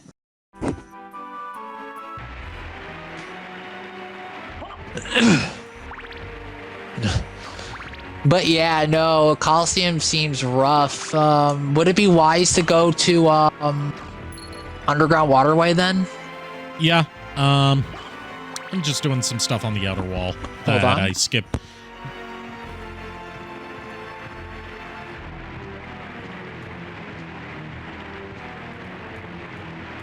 Well, I was drawing it with the whole Twitch VTuber modesty round. Hey, Who knows at this point what was going on? Yeah? Arikado, I have a guest over here. I wish a hi. Will allow Lulu? her. Yes. Let me guess, is it Awu? I will just pass the mic to her real quick. Hi, everybody. Lulu's here. Woof, woof, woof. Awoo! Awoo! Yep. I'm not sorry for the sneak attack. Awoo! I'm not surprised that you're not sorry. I know. I can't wait. Awoo! Awoo! Hi, Twitch. Was the surprise attack? Twitch. Was the surprise attack out of excitement? I did it for that. Plus, I just wanted to scare Niko and you. As Awoo. one should. Yeah. Okay. Well, I just wanted to say hi and everything, and I'm sorry if I did scare chat and everything, but I'm not scared. They were laughing at it. Anything, I was attacked by where Ow! Ow! All right. Well, I just wanted to stop by and say hi. Didn't want to distract everybody. Okay. Well, I'll see you guys hopefully next weekend for our next part 2 of Mary Smash Kill. Bye. Thank you for visiting. Yeah, she found her way into the Belmont hold, and I figured, okay, why not? I would hope she did. You live with her. Well, yes, I understand. Well, here's the thing: the mansion for the Belmont for the Belmont home and the Belmont hold are 2 different parts. So usually, I don't allow anyone else down into the Belmont hold, just for the sure fact that all the weapons and artifacts and stuff are cataloged and ordered. Thank you, Smokey, for helping me with that one. But yes, but yeah, other than that though, but yeah, I'm happy Lulu stopped by. and I'm glad she was able to grace you all with her presence and her awus. God, I hate how the curse status works in Symphony of the Night. Fun fact about the curse status, you know the sword, Trifing, I think it's called? Tearfing, yeah. Interesting thing about it, when you equip it, it has 0 damage. If you are cursed, it has attack damage. So, like, you can actually attack while you're cursed, you mean? Yes. Yes. I'll have to try because that the out description on Tearfing is it's a cursed sword. If you are cursed by a cursed status, that weapon will ignore the curse's effect of you not being able to use your main hand. Ooh, I got a lucky drop there. I just killed one of the books and got 1,000 gold drop from it. Got $1,000. Money, money, money.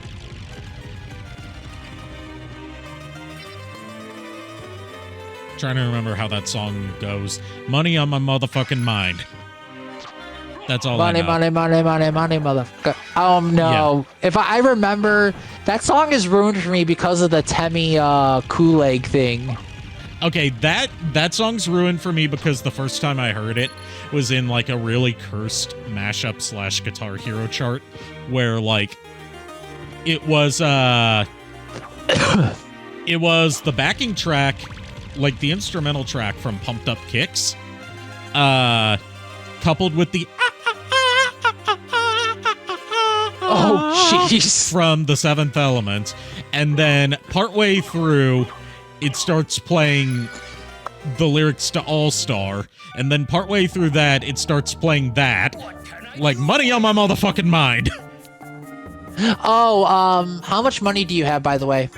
7,749 until I sell these gems.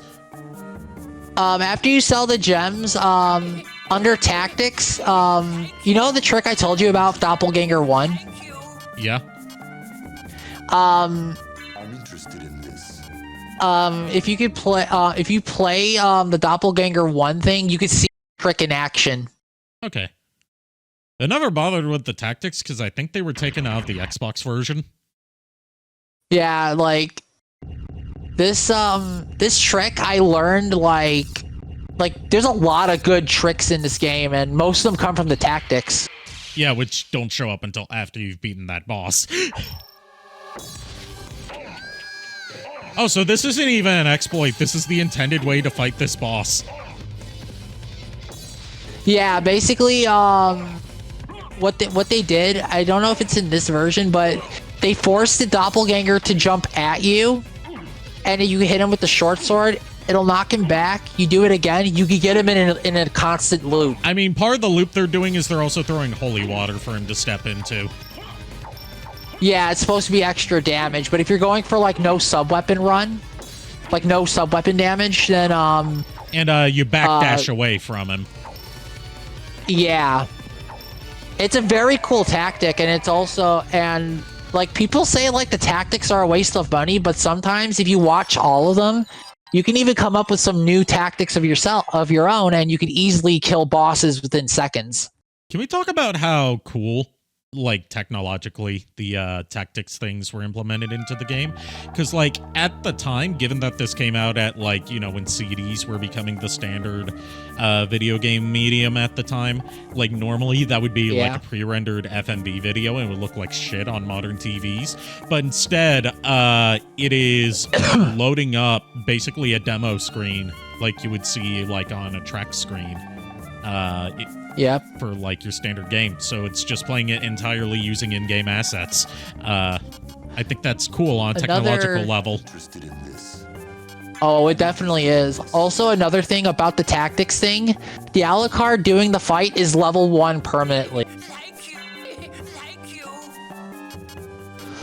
Okay, do I bother getting the Damascus sword right now, or... I would not get the Damascus sword, in my opinion. I usually get it earlier than this, but since I missed it on my first go through because I didn't have enough gold. Well, I mean, it's up to kinda you. It's your run. now. I would say this. I would at least get the Iron Shield. Yeah, I'm getting the Iron Because- Shield, if only for the defense bonus. Well, defense goes down, but my int goes up now that I know what int actually does. Well, another reason to get the Iron Shield, though, is if you get the Shield Rod, doing the weapon crash for clicking both attack buttons while those two are together, you summon a sword that clears the entire... two swords that clear the entire screen, and you can also, like, 1 or 2 hit Grand Floon. And I also got the Ring of Pails. The Ring of Pale... Yeah, okay. I was thinking of a different ring. There's a +1 attack, +1 defense, +1 strength, +1 constitution, +1 intelligence, +1 luck. Yeah, that's always a good one. The ring, when you said this, I thought of the Ring of Ares, I think it was called. It was like, it gave you intense strength, but you your can't defense. buy that.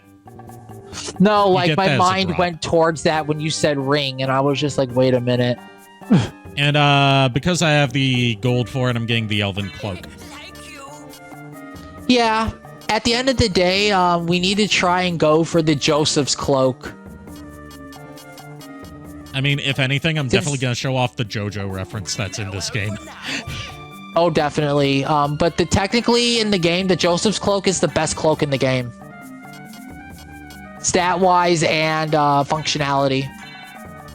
Which is also impressive for this game, because this game actually showed off like a lot of the character design changes, and you can like customize your own cape color.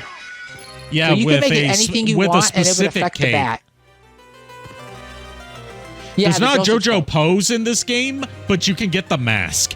You know, the mask that Yes, you turns can. Dio Yeah, the into a stone vampire. mask. You can get that as I an reject equipable my item. humanity, JoJo. Yeah. As someone who, in the past year or so, has been getting into JoJo, I appreciate the reference now. Yeah, I've gotten into JoJo quite a bit, and what I found funny is my friend told me back when I was first getting into it, he's like, yeah, basically, no, well, she said basically, JoJo is basically Castlevania, but with really sexy men, and I'm like, I hate it when you're right. I've only gotten through part 1 at the moment. So, you know, the whole Jonathan Joestar part. I've watched part 1, 2, 3. Is it Jonathan or Joseph and, that's first? I can't remember. I get Jonathan and Joseph confused a It lot. is Jonathan Joestar, I think. And yeah, the would stone be- mask is in Bloodstained Ritual of the Night as well as the same Yep. reference that is also in Symphony of the Night. My favorite reference that they did in the game for Bloodstained was the Sicilian pizza sword that Stephen George put in the game with the help of making it. Yeah, they also put a vine sauce sword in there. Yes, they did. They also did a Proton John one where you're wearing a your egg head. Basically, they put a lot of streamer swords in the games. Yeah, Chugga in the Conroy's was a space helmet, which I found very odd. they're all the same weapon, just different variants that you can get. If I remember correctly. Yeah, they're themed after it's different yeah, streamers. it's the same weapon, different. It's the same damage, same everything. The weapon is only different in terms of like the cosmetic. Lesser The only demon. thing, oh god, lesser. Actually, if you farm out you're playing an emulator. In the PlayStation version, there's an achievement I'm to where playing you the have PlayStation version on an emulator. Well, no, I'm talking if you're about talking the PS4 Requiem. I'm talking about version, then of Requiem. course Sorry. There's an achievement to where you have to complete the bestiary. This fight, you need to farm out the lesser demon to get one of the monsters because it never spawns anywhere else in the castle. Is it the Mudman? Because that happened Yep. as the first thing he summoned. Yeah, the Mudman is the only creature in the game that you cannot farm anywhere else in the castle. So if you kill lesser demon and it doesn't spawn Mudman, you're kind of screwed out of that achievement.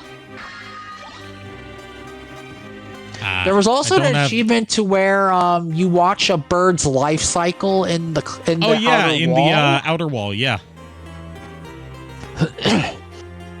And that one was a pretty fun one.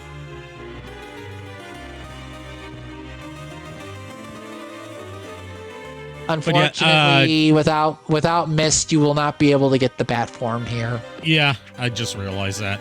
But at least I took care of the But it's lesser demon fine. early. Well, yeah, I mean, it's good level up. And you could technically get the Holy Rod right now.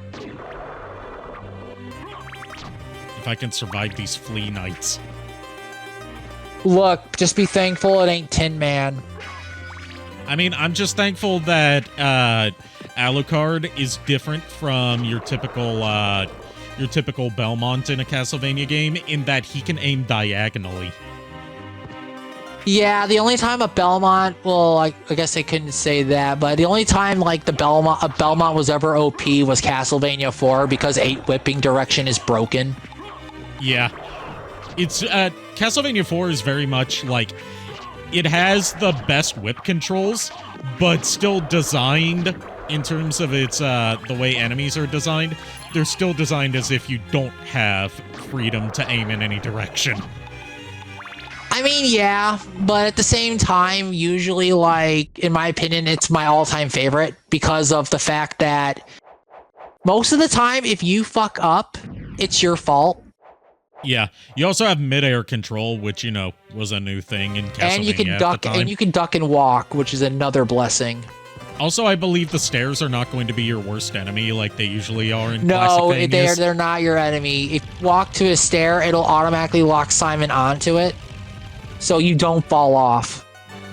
Yeah, if anyone hasn't played like the classic Castlevanias and have only played the Metroidvania style ones, stairs are going to be your worst enemy in the NES games and Rondo of Blood. But even then, the classic Vanias, I mean, in Rondo, at least you can jump on the stairs. Yeah, that's true. Also, if you unlock Maria, the game is practically broken because Maria is like the most overpowered creature out there.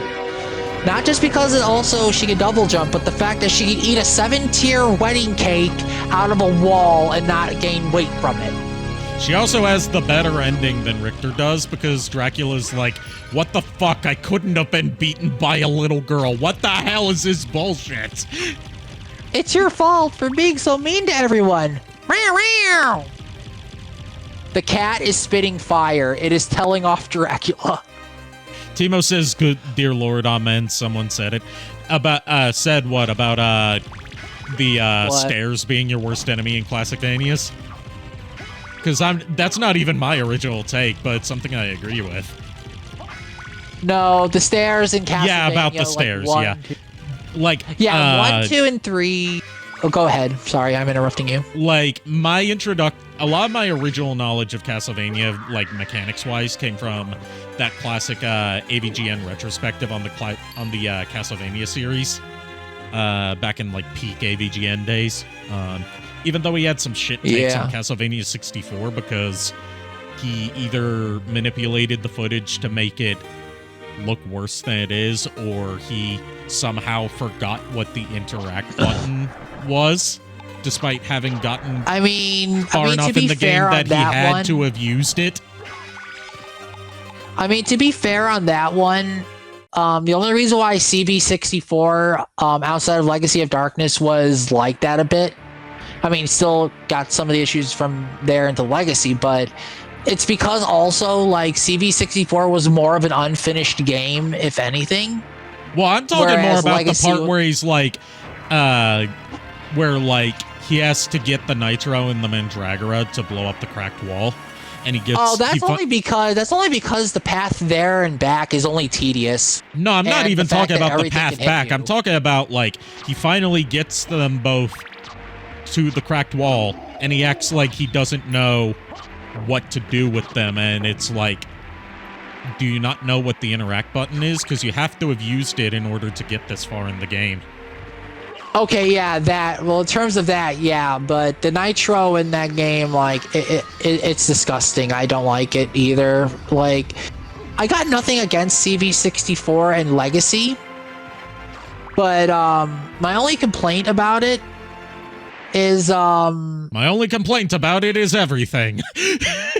Well, I'm not really complaining much about it. It's just more so along the lines of it tries to be more of, I don't know if you want to call it a Metroidvania in a way. Just like it fuses two genres together. It's like I wouldn't really call it a Metroidvania Metroidvania because it's not really like it was in development simultaneously with you can call it sort of like a proto-Metroidvania, given that it was in development simultaneously with Symphony of the Night. Or at least plus they brought like was. they brought like the classic Vania rule set too, so it's like if you messed up in the, oh god, you're in this area. Yeah. You're in the clock tower. No, I'm not in the clock tower yet. No, but the area itself is the clock tower, so just yeah, but I'm right outside the clock tower. Okay. But no, despite the original Castlevanias having their issues, they are really fun games. Like They're both they're fun, but like they come with the disclaimer that they are very much, you know, early home console style games where like they knew that the games were short, so they made them hard to compensate. Well, hard so to make the get longer life out of it. Yeah. Plus the like, fact that they're unfairly designed on purpose, so you can't beat them on like your first playthrough. Yeah, but like a lot of classic games back then, it's more along the lines of learning. And it does loop. Castlevania 1, Castlevania 3, Bloodlines, and Castlevania 4 are good examples of this. Like, it loops, so it makes the game harder and harder to try and beat your best score. But at the end of the day, Now, the only one that's an exception to a lot of this is Castlevania 2 Simon's Quest, because that one's like the odd duck out of the group. Well, yeah, it tried to do more exploration and more like a definitive story ending, so it's like basically you do not tried get a to new do game. when you think about it, it tried to do Symphony of the Night too early. Yeah, I was gonna say like it was Metroidvania before Metroidvania, but it was like way too early. I mean, I like Castlevania 2. I do like it. Like at first I was like if about it, but then after understanding more about it and getting what they were trying to go with, I do like the atmosphere, the graphics, and the music. I mean, the gameplay is very jank sometimes, but another fun thing about it is doing all three endings. Like, it's actually really fun, and I learned, like, back when I was trying to learn how to run the game pretty well, that in the mansions, the time freezes. So if you wanted to level grind out hearts and your health bar and everything, staying in a mansion for a while is the best way to do it.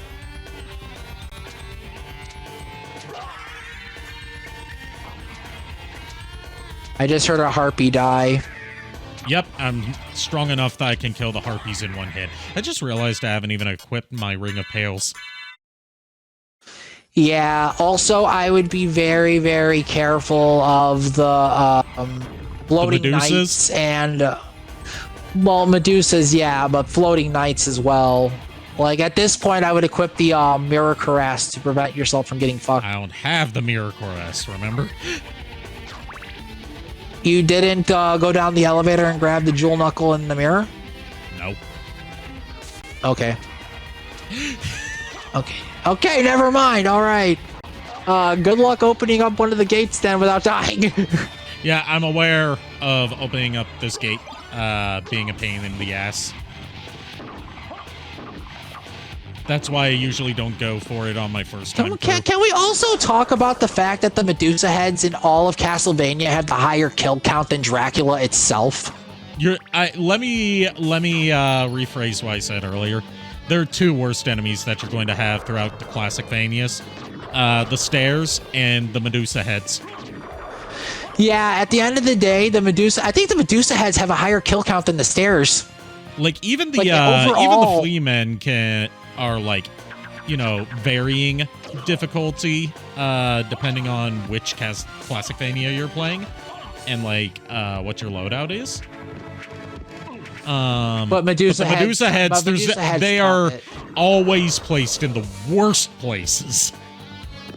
And yet they have one of the most broken shield rod abilities in the game because of the fact that it homes in on the bosses and stay on the screen for a very good time. Yeah, I'm not going up there yet. I'm at least going to go through to where I can get to Dracula's Keep and then loop back. Yeah, and just loop back. Like, you could actually technically get a few of the things over there and then yeah, that's what I usually just, do. like, yeah, usually my route is I go Clock Tower last because when you get the bat form, underneath where you go fight Richter, you get the constant mist, and that is very helpful when he does Hydro Storm because holy water won't hit you when you're in mist form.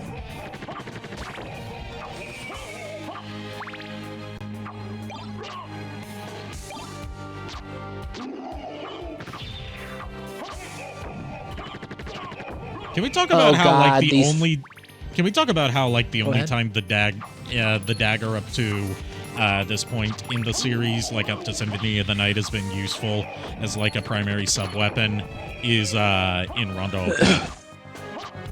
Yeah, because you have 3 daggers thrown at once, and the fact that the sub-weapon crash is 1,000 blades, you can do a lot of damage if you can get it off.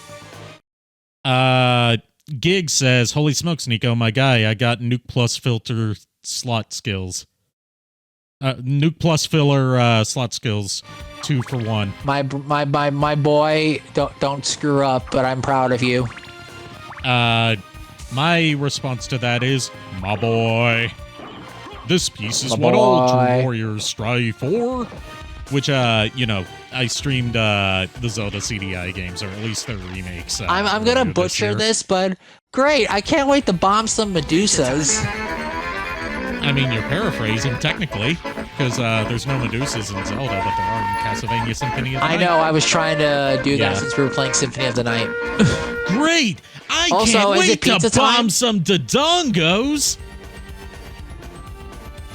Join me, Link, and I will make y'all face the greatest in all of Korodai, or else you will die. Did you know that all these years later, we still don't know who voiced Morshu? I mean, Moshu is basically an enigma in this world. He is overpowered, and he knows all. We've tracked down everyone from the Zelda CDI games except for Morshu, and that might be because, the reason we haven't tracked him down is because his name is a very common name.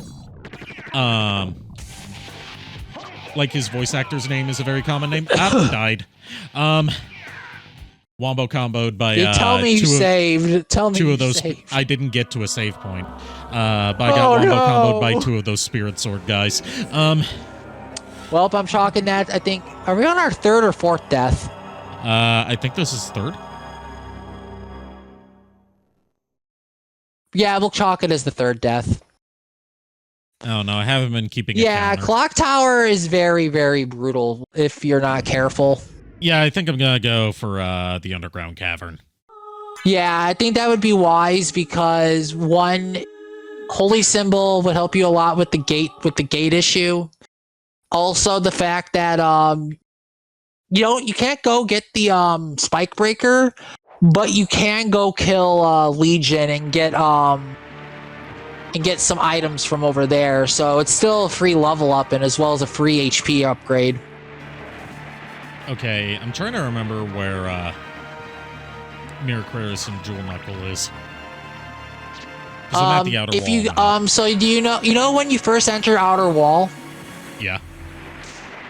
If you walk forward and drop down, it'll be to the left. I think it's the left when you drop, and there'll be a Guardian Knight guarding it, and you'll have to kill him to get through it. Okay.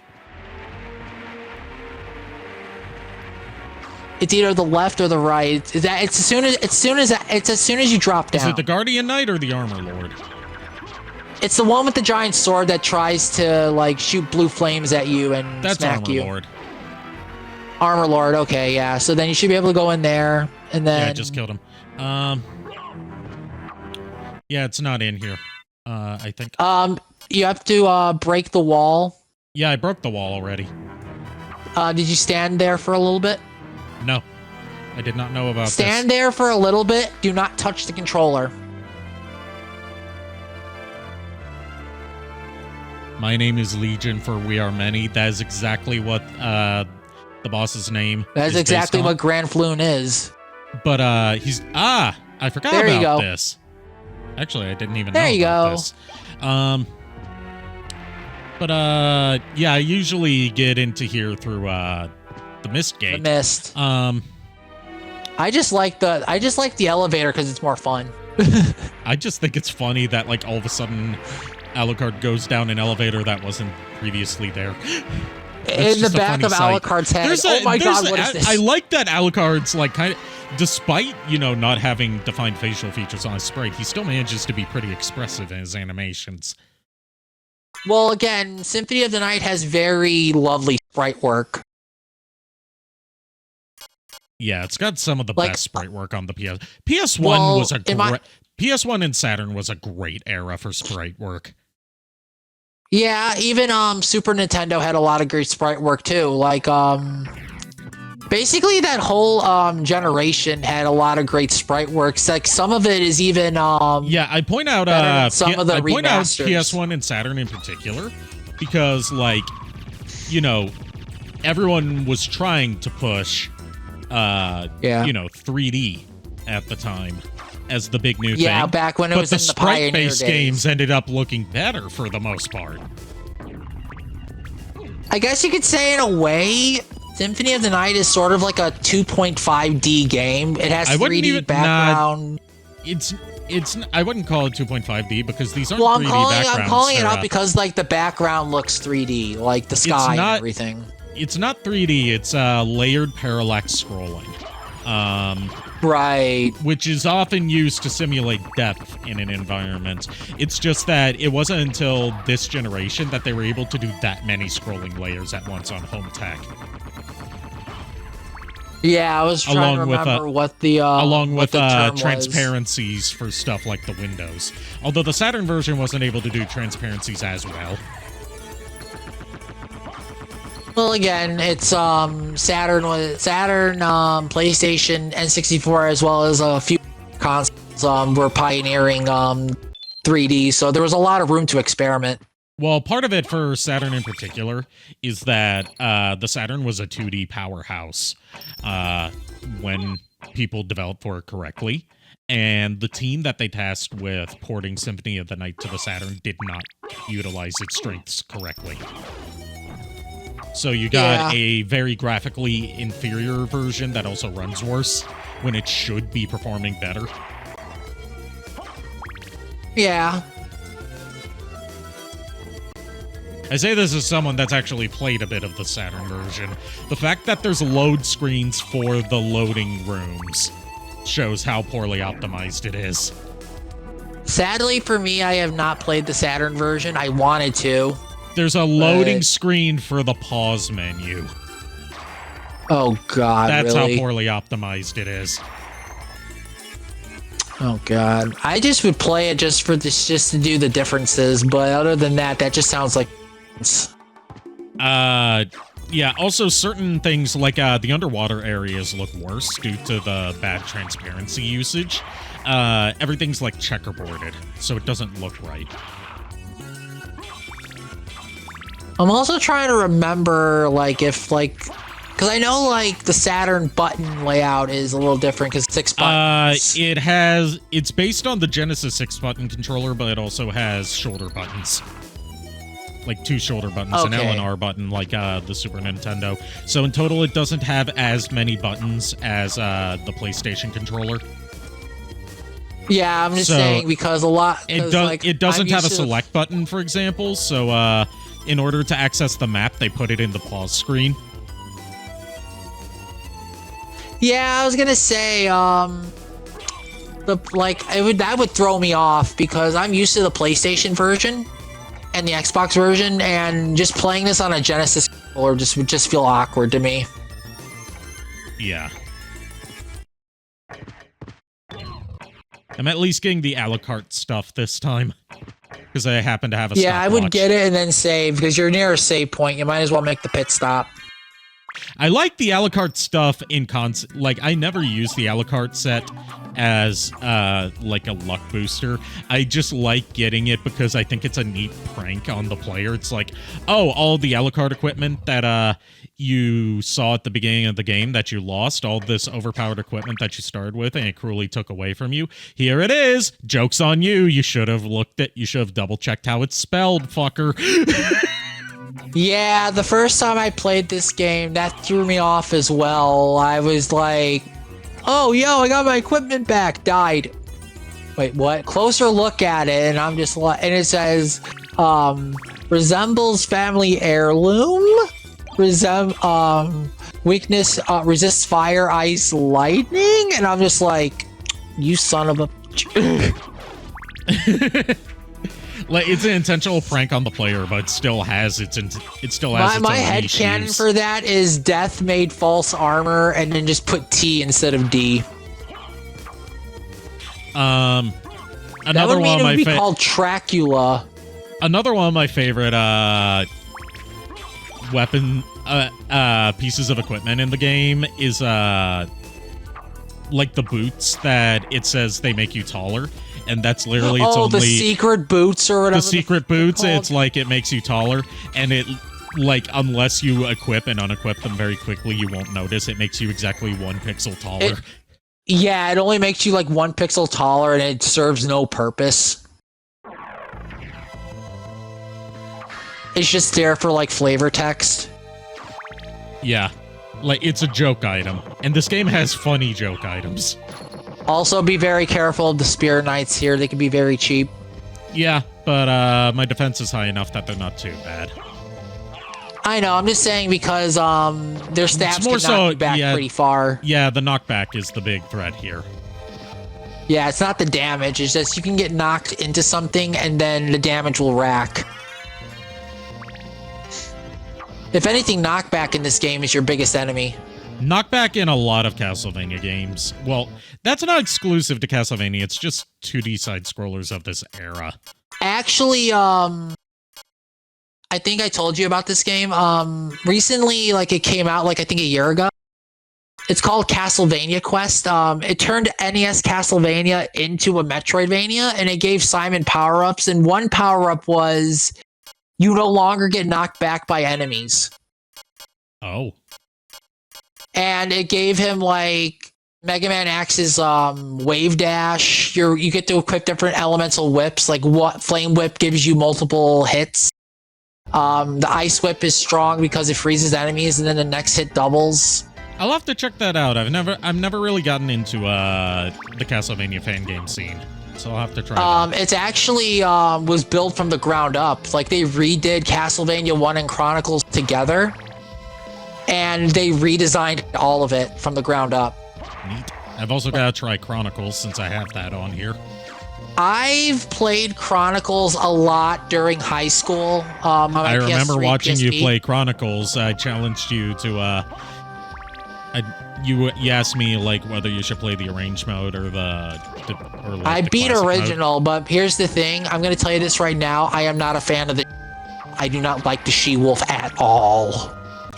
That is the only boss I can't perfect because of the fact that she just jumps all around, and I'm just like, okay, fine. I will do the exploit where I just stand on the side of the wall, like on the edge, and then your attacks will technically miss because the sprites for the stones don't go that far. Okay, but, like, why does the soundtrack go so fucking hard in the arrange mode? It's because I don't know why. It's just my favorite themes in that game are Simon's theme. Why the hell would you take Vampire Killer and turn into like a high energy rave? A rave and song. Why does it Like, work? it's a rave.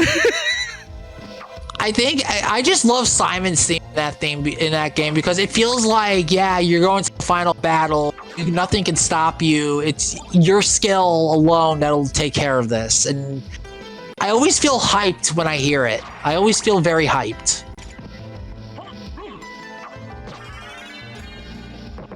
Also, as I've shared before, they had to censor the gallery on Castlevania Chronicles, specifically for the art of the succubus. Yeah. Yeah. You can find the uncensored art very easily because it's not like, it's official concept art. But Ayami Kojima, when designing, no relation to Hideo Kojima, unfortunately. Yeah, different one. Just two Kojimas that happen to work at Konami at the same time.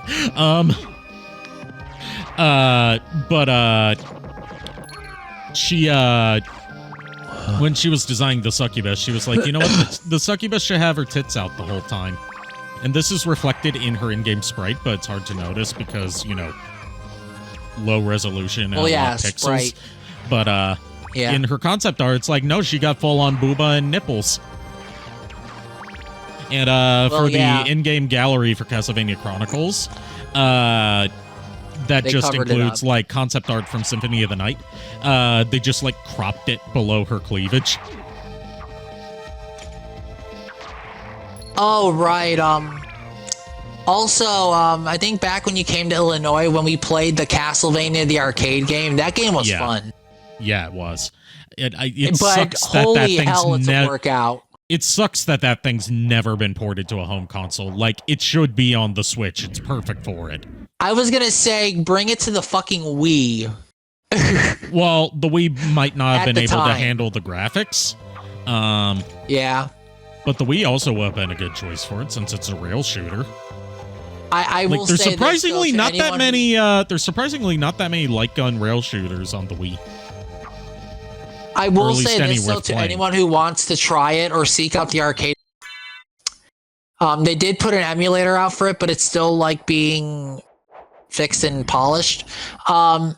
If you're gonna play the actual arcade machine, prepare for your arm to hurt if you played Belmont. Yeah, which I believe I was playing.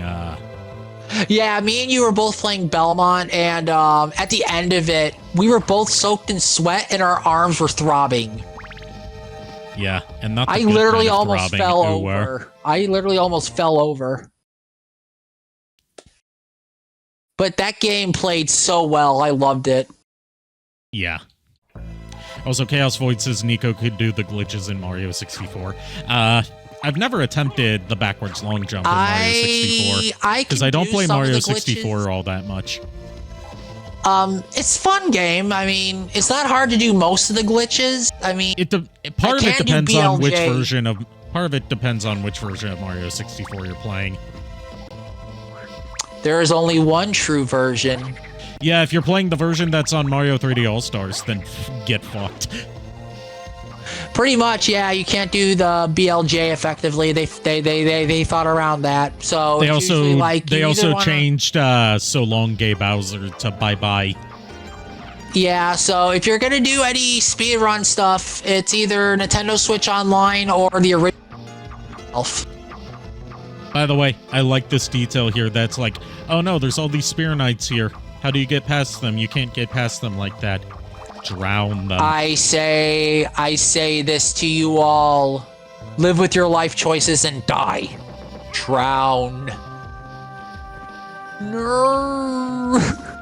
Old 64, back 64.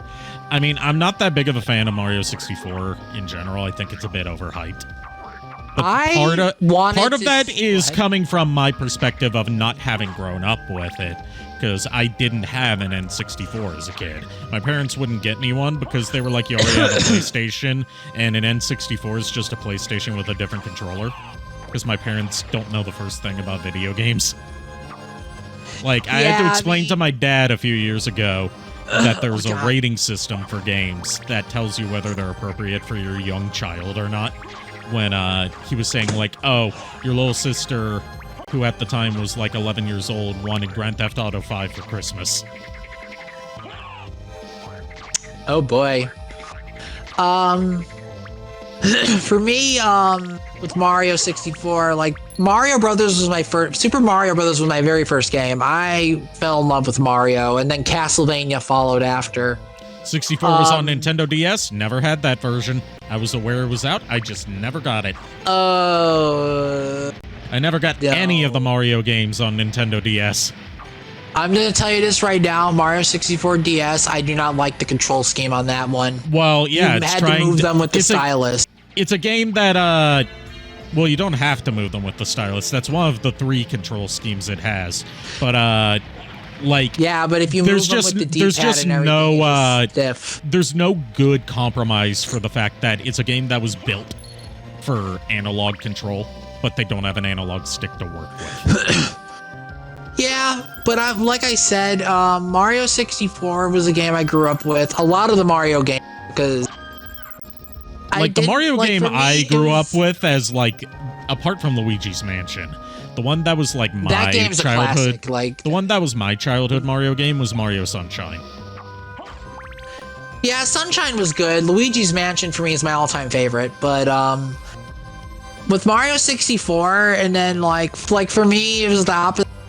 Arikado here. I didn't get a PlayStation till like 2001, 2002, and I didn't get a PS2 until like 2003 or 4, and I had mainly like Nintendo Ferryman consoles. I love the Ferryman. He's so needlessly ominous. Oh god, I love the fact in Rondo he goes like, I'll give you something good. I'll give you something better. Come no more. I'm like, fine. Come no more, because it's No Nut November. The ferryman obviously failed all that, because look how shriveled up he is.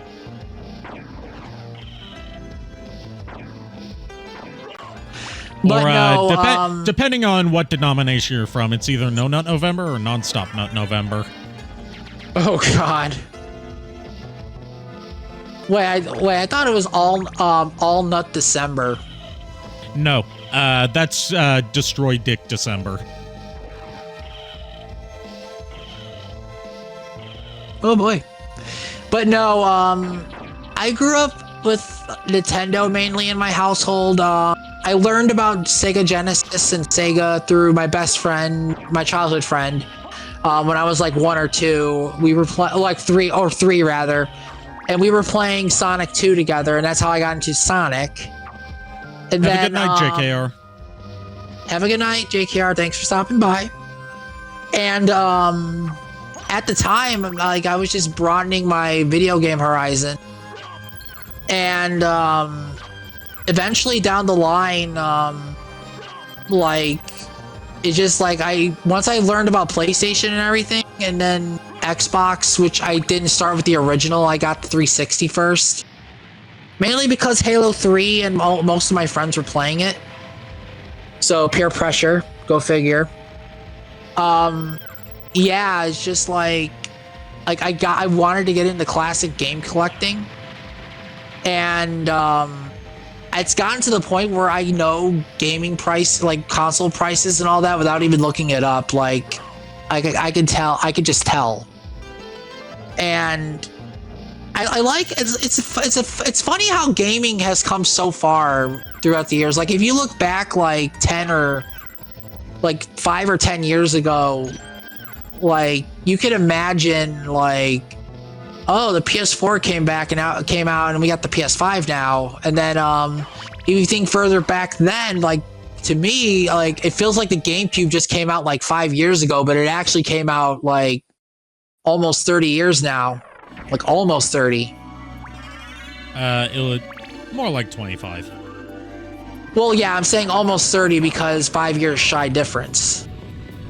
I mean, if you want something that's more directly probably gonna make you feel ancient, the Xbox 360 turns 20 next year. Yeah, I was gonna say I'm already feeling old. I'm 33 years old here, and I already feel sad that those years are gone.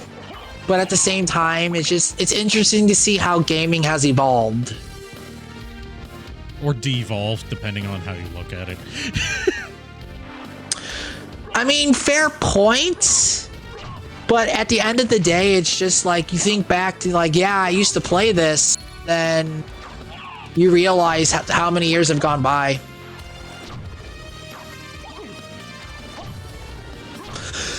I didn't come here for an existential crisis about the concept of ever inching towards our inevitable doom through crumbling into dust. Also, if you're able to time your double jump and jump kick, you can... Oh, I don't think that'd be recommended. Because there's a very strong enemy above the room that has the breakable two-way wall that has the holy mail that'll help you with Richter's stuff when you're trying to break Shaft's orb.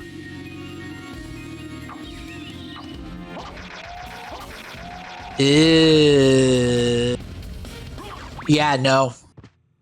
I would wait on that one. Sorry, Man, I had I'm not a going thought. after Richter yet. I'm nowhere near that point. Well, no, I'm just saying, like, for map completion, like, there's holy mail in the save room. I know you're not going after Richter yet. I know you're going for full completion. Yeah. I'm just, like, lost in my thoughts. I'm sorry. You shouldn't be lost in your thoughts because you're engaged. You shouldn't be going after thoughts to begin with. My good sir. Well played, but shut up.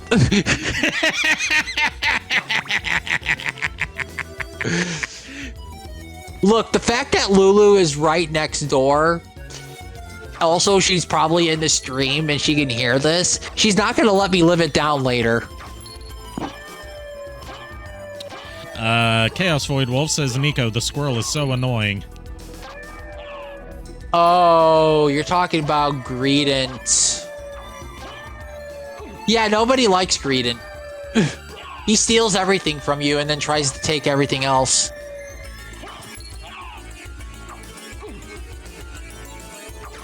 Just Also, go for it and devour the squirrel. he's reminding you that Lulu's watching the stream. Yes, I know she is. And I know what's to come later. And I am What's to come later is terrified, probably yet not laughing. you.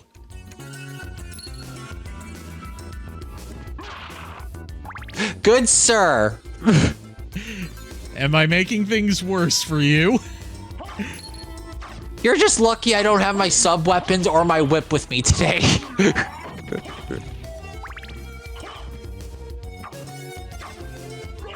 Then again, if I keep digging, I'll just be... If I keep this going on, I'm just gonna keep digging my hole deeper. And then I'm not gonna be able to crawl out. And I'll be the one shoveling the dirt on top of you so you can lie in the hole that you have I'll dug. be sure to flip you off both middle fingers as you bury me so that my hand is sticking out of the ground.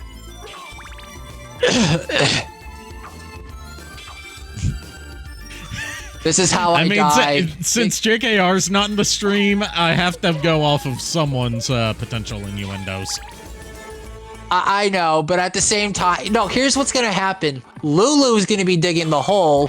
I'm gonna be put in it. You're gonna be burying me in it. Yep. This is how it's gonna happen. It's a joint effort here.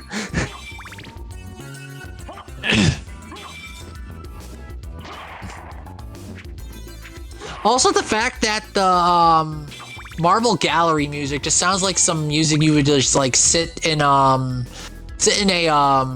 foyer just reading a book or something. I got a Like, you're message just to chilling. you from Chaos Void Wolf that they specifically want me to read to you.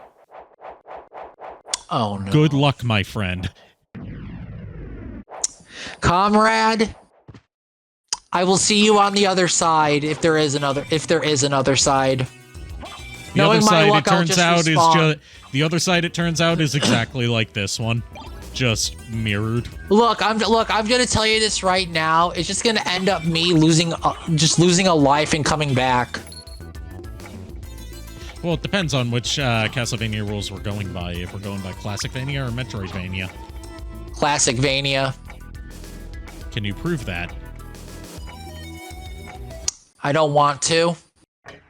Thank you very much. Hold on, we need to test this in the field. We need to perform an experiment.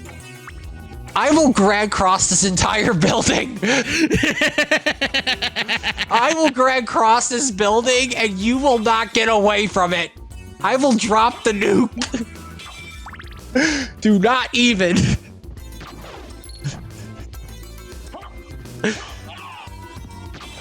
Oh my god.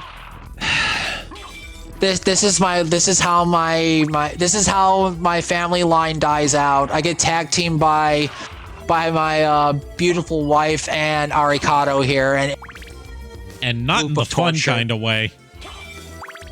Why do you think I said endless loop of torture? I was going to say, why'd you specifically say tag teamed? You know what that's going to lead to. It's gonna lead to something either way, no matter what I say. I might as well win. It's just like how you tried to tell me, do I marry my ancestor or a 13-year-old cartoon girl? It's not my fault. It's literally that situation. It's not my fault that that's what the random stuff landed on. But it happened anyway.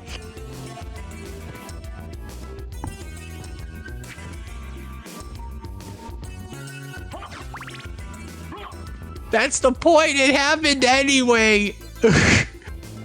Look, the whole point of Smash, Marry, Kill is having to make some difficult and uncomfortable choices that are going to make you look horrible.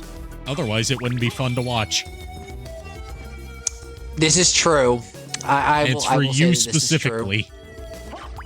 Yeah, I know, because you and Lulu like to torture me 24/7. I'm not the one who put the Castlevania characters in there. You can blame her for I that. know you didn't. I already know it is my loving significant other that has concocted and cooked this little test. Thank you, by the way. I hate that. Castlevoid Wolf says, I hate that I missed that stream. VOD is on my VOD channel. The VOD's on my VOD channel on YouTube. It's also on YouTube. It should also be up on my archive streams, currently available from like past broadcasts on Twitch, because that was less than 14 days ago, so it should still be up. And next week, we're doing a part 2 to this. So yeah, because we had so many characters that we couldn't get through them all in one like 3-hour stream. To be fair, Lulu put 280 characters and asked me, "Is this an?" I don't think this is and enough. And then I added like 20 more. And I'm looking at Lulu like this is more than enough. If you add any more characters, I don't think I think we're gonna have at least like 5 parts. So what you're saying I think is you're I just could milk addicted this for to this. So I'm saying what you're saying is we could milk this for a lot of content. Yes, and it'll either go really well, or at least 2, or at least one of us is going to be lit on fire. And I already know who's going to be lit on fire. It's probably going to be me. Wouldn't be the first time that I've been lit on fire. Yeah, same here, especially with getting smacked by Dracula's fireball for the very first time when I was starting out. That wasn't very fun. I was talking more about. I lost a very good duster coat that day. I was talking more about the time that vampire hunters raided my castle because they thought that it was Dracula's castle. That's the funny thing, though. There's so many castles, nobody knows which one's the real one. Like, which makes you think, what the hell? Like, does the fact that it's not in Transylvania not give you a hint? Yeah, plus the fact that there's many different kinds. There's the Castle of Twilight, there's the actual Demon Castle, there is your castle. Oh, hello. Are we killing Scylla? Scylla worm.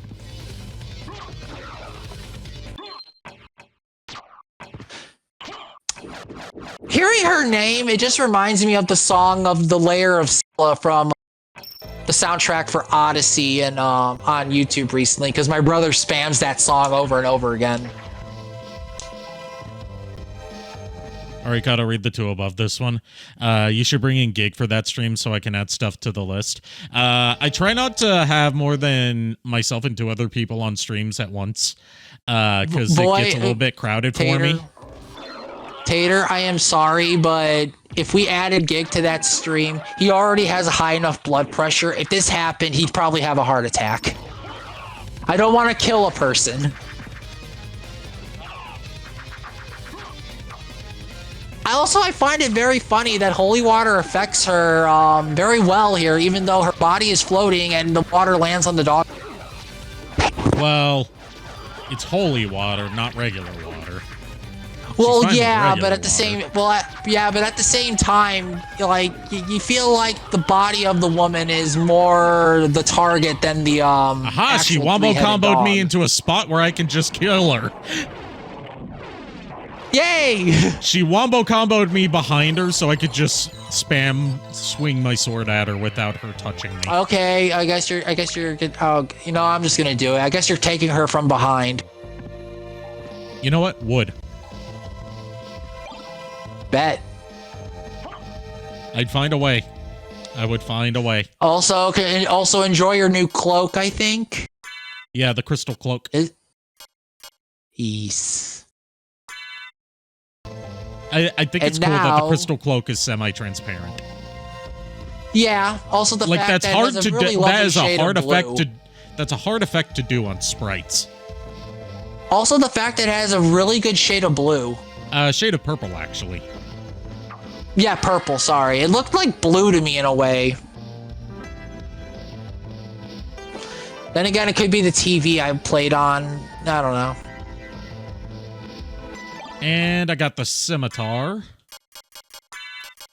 which I no longer have my, no, I'm not going to use that either. I no longer have my broadsword because of a death earlier, and I haven't gone back to that area yet.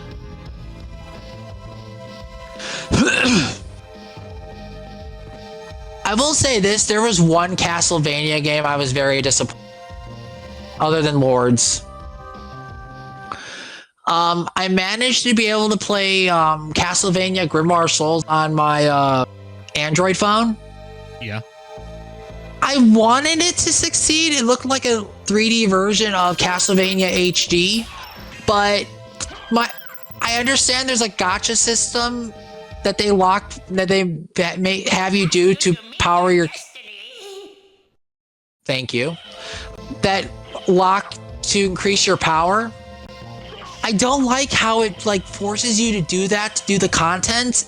Plus the fact that like the story is very good. Like I love the fact that they brought the even more Bram Stoker characters into it, only as their own own way, I guess you could say. Yeah. But the issue is just like unless you put actual money into it, and I know because it's a mobile game, that's a given. But I just feel like it was like a wasted opportunity. Castlevania HD, you could farm out weapons normally and everything. Well, and you'll love to hear that now it's an Apple Arcade exclusive, which means you have to pay a subscription to play the gacha game. Yeah, pretty much, and it's just like. Time for the holy symbol, which is definitely not a snorkel. Is it bad that I want to have Alucard wear a scuba mask and then just have the snorkel and just go like just like breathing into the snorkel as he's swimming? That'd be kind of cute. It would be, honestly. Almost as cute as Alucard in the Netflix series. Yeah, he was. Also, the fact that if you could tell your friend to eat shit and die and he says, yes, fuck you, you have a true bromance right over there. Yeah, and they had just met. Yep, and at the end of the day, if someone tells you to eat shit and die and you say, fuck you, yeah, you guys know you got a bromance going. It was painfully obvious. There was a meme that was going around at the time that season 2 was out, and I still agree with it. It's like Sypha going home to her family. It's like, this is my boyfriend Trevor, and this is Trevor's boyfriend Alucard. I saw that meme and I lost it. I looked at that firsthand, and then I feel like, oh god, this is just my fiance and Arikado in a nutshell. Then is this how this is gonna end? We're an unofficial throuple, basically. Yeah, at this point it might as well be. Oh god, I heard problems. Frozen Shade, stop. Yeah, I'm going. Also, back if you up drop, the tunnel. if you drop some pudding, that would be really useful. Thank you. If she, no, I forget. Does Frozen Shade Shade have a second drop? I mean, it's got like coins and stuff. I'm not sure what else it drops. I'm trying to remember if it drops the ice brand or not. Like, I was going to say, like, I hope it doesn't drop pudding because we don't need to attract Neptunes around here. Well, just the fact that when I showed this to my friend Shanavale, she was like, she laughed at the fact. Arikado, nuke like, all the vamps? First of all, no, because I'm half vampire myself. Okay, look, I understand. Second of all, nukes are there. not... Have you not watched Jackie Chan Adventures? Magic must defeat magic. This is true. Plus, here's the thing. Not all vampires are evil or demons. Like, some just want to live in... It's not... They just want to be left alone, or they want to talk to people. Same with angels. Like, don't kill all of them off. Like, look, Arikado here drives me insane. But he's still like a brother to me, okay? Yeah. We don't harm him. We don't harm him here. No, I haven't. Well, you should. It teaches you why they never just send the military to fight Dracula. Even though in that case it's less Dracula and more like ancient Chinese dragons. Well, I mean, in Aria of Sorrow, they did technically send the military, but they all left, and Hammer was left behind to make a shop. Well, I mean, like, why the military is ineffective against magical threats. Oh, right. Because only magic can defeat magic. Well, also the fact it depends on what Dracula you're talking about. And in this case, Dracula is literally a god that is blessed by another god and isn't easily killed since the fact, one, he was able to recover from disintegration. He was able to recover from evisceration, and he is so used to getting pummeled by holy weapons like the vampire killer or the heirloom sword that he doesn't stay dead. And it's a headache. I mean, I was also going to say he's used to being... The only thing he's not used to being pummeled by, apparently, is animals being yeeted at him by a 12-year-old girl. Please don't make that joke. My auntie actually can do that. She throws live tigers now instead of kittens.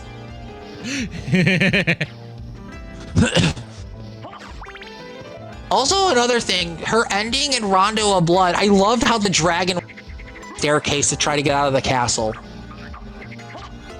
Like, the face it was making, it was just like, oh god! Also, I was just going to throw in, your auntie sounds hot. Is she single? I think she's still alive? I know Richter and Annette died when I was young. But I think Maria was still around. I mean, she did go after Alucard. So what you're saying is there's a chance. There's a very slim chance, but I think you may have to fight Alucard for her hand. Okay, but what if, and hear me out, what if I just hooked up with both of them? I mean, you could go for it. I mean, there has been, look, at this point, everyone I met on my adventures the past 20 or 30 so years. I gotta clarify another thing. Was who's voicing Alucard? Is it Robert Belgrade or is it Yuri Lowenthal? I was gonna say this version's Alucard Symphony. Oh, so the good Alucard. Yes, thank you. Hell yes. But end of the day, I after the 20 or 30 years of vampire hunting, I have met so many people on my adventures. Every one of them wants to use my family's heirloom as a sex toy, and I am like, you are not touching this whip. This is not allowed. Do not desecrate my family's heirloom. Please.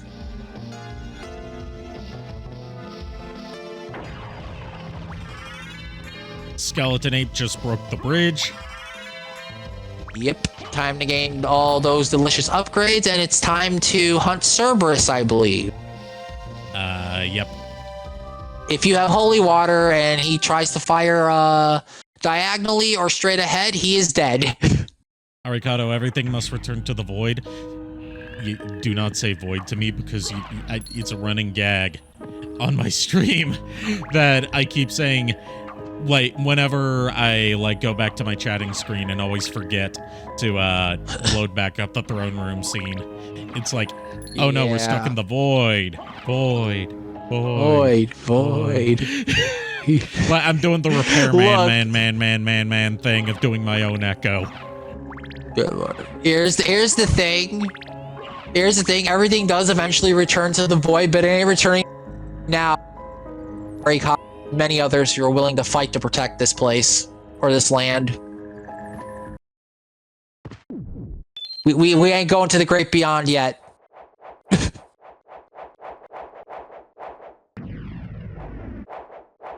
I've been to the great beyond before. They kicked me out and sent me back to this mortal realm because not because it wasn't my time, but because they have a dress code. I've been to the great beyond at least once, albeit though my nephew betrayed and killed me, becoming death in the process, another form of death in the process, but was revived somehow, and then I was just like, what the hell? What? This is what I look forward to. I'm not looking forward to any more. Also, Cerberus, you need to stop.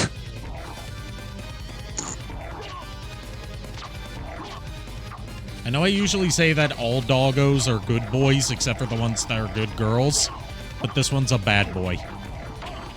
I'm gonna say this. I just imagine 3 Shiba Inu heads on this thing. Oh, have you seen the Hololive Cerberus from my Devil May Cry 5 stream? I have not. It is the King Cerberus from Devil May Cry 5, which is, you know, giant 3-headed demon dog. Giant 3-headed pupper. Except one head is Fubuki. One head is, no wait, one's not Fubuki, it's, Okayu. Korone. One head is Korone, and one head is Mio. Oh, God. And it's extremely cursed to see those 3 anime girl heads on a realistically rendered Cerberus next to a realistically You just gave me the thought Dante. of three Korone heads on a Cerberus. I mean, now that we have more doggos in Hololive, we could do a Korone. Oh God, and, even worse. Just add Lulu's head to that dog. Korone and the Fuamoko sisters. I was gonna say add Lulu's head to that dog, and we got problems.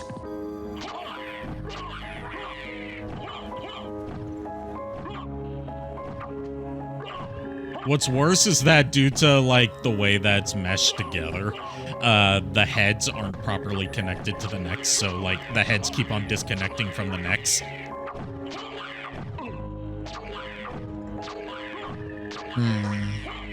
I also had ambient swamp music with eerie Usually sounds. when I think of swamp music, I think of Smash Mouth. I got the demon card, first familiar.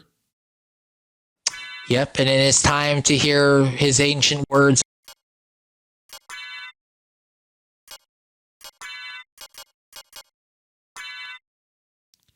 Come to me, my demon familiar. Also, this guy's a total asshole in a funny way in the audio drama. Yeah, you told me he's, yeah, if I remember correctly. He constantly he shits on Maria's... He constantly shits on Maria's cooking. And Alucard agrees with him. Your cooking was so bad, you left me in the bathroom for 6 weeks. There's no more toilet. There's no more. It's not just there's no more toilet paper. It's just there's no more toilet. It's destroyed. Well, exactly. The toilet now is on fire and it is destroyed. Too much habanero on the tacos.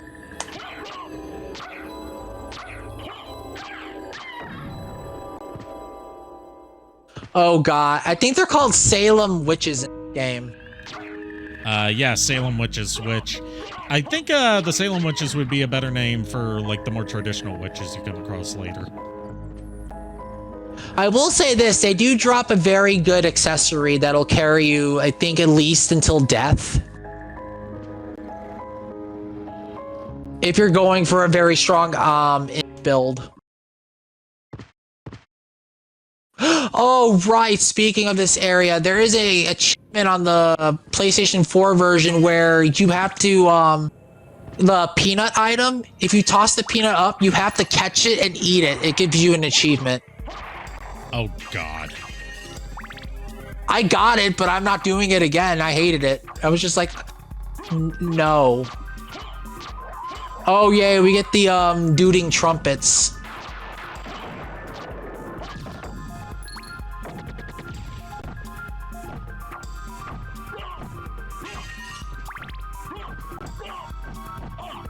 I'm not even playing this in the regular order I play it in. I'm just going wherever. I'm going where the spirit leads me, as my late granny would say. Look, the adventure, it's all about the adventure, and it's all about the adventure and not the destination. Go wherever. Explore whatever. I like that the Hellfire Beast doesn't even shoot fire. It shoots lightning. I mean, lightning in a way is a form of heat, so I guess, but it's not. We are not doing fire. that Avatar: The Last Airbender bullshit, saying that lightning is part of the fire element. I'm not even Airbender. Like literally, lightning is a form of heat. It's a form of heat, but that doesn't mean it's fire magic. Well, no, it's not fire magic, but I'm just saying, like, the name kind of makes sense. Never mind.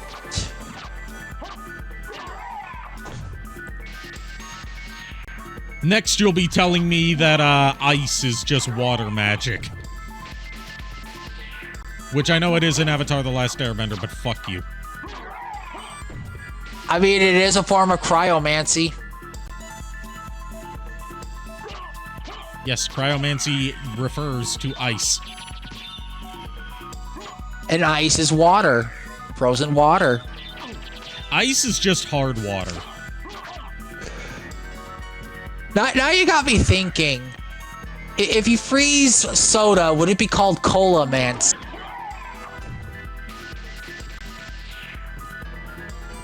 I think it depends on the soda. Depends on whether it's a cola or not. Not all sodas are colas. Pepsi. Beepis. Beepis is a cola, so that would be cola-mancy.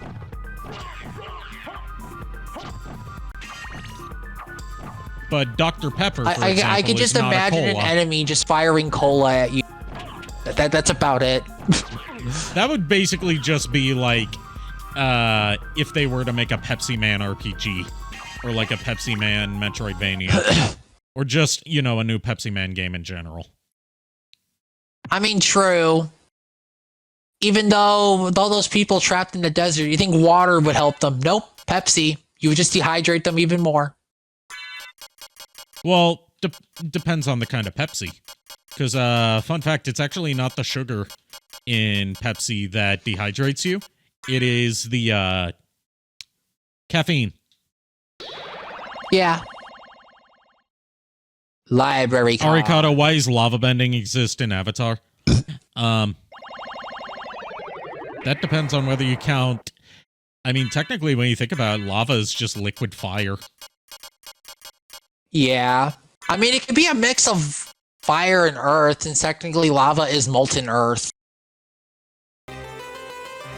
Okay, lava bending is what happens when a firebender, and in and an earthbender have a kid.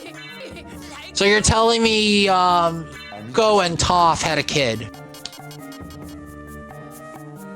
I mean, I don't personally ship them, but if you do, I'm not gonna stop I you. don't either, but you're saying it's basically if a firebender and a bender had a kid. You're telling me those two did the nasty at Applebee's, and now we have a lava bender. Okay, but why does it specifically have to be at Applebee's? Is that your kink? Look, it can be behind a Denny's for all I care. Why does it have to be at a mediocre restaurant? Would you rather have it behind your mansion? I mean, no. I would rather have them do it as far away from me as possible. I mean, I agree with you, but still. Hey, thanks for the sub, Shadow Dragon. 15 months in a row. Thank you, Shadow Dragon, and thank you, Shadow Dragon, for the support. Applebee's is a good restaurant. I've never been to Applebee's. Applebee's is okay. I don't go to restaurants aside from like diners all that often due to lack of availability in my neck of the woods. When you come back out to Illinois, me, you, JKR, and Lulu have to go and go get dinner. We need to do a movie night. Just all of us hang out. Yes. Like if I feel like being fancy and you guys are down here, I'll take you to this nice fancy steak house that is right next to a very fancy movie theater. I mean, I will chip in if that's. I will try and chip in if that's the case. So we can have, you know, a nice dinner and then a movie afterwards. Just make sure that you said JKR didn't know about the whole tea thing, right? Yeah. I was gonna say we gotta make sure he understands that hot water. Have a good night. I don't know where I was gonna go with Void this. Wolf. I don't know where. What's happened? Chaos Void Wolf is getting off for the night.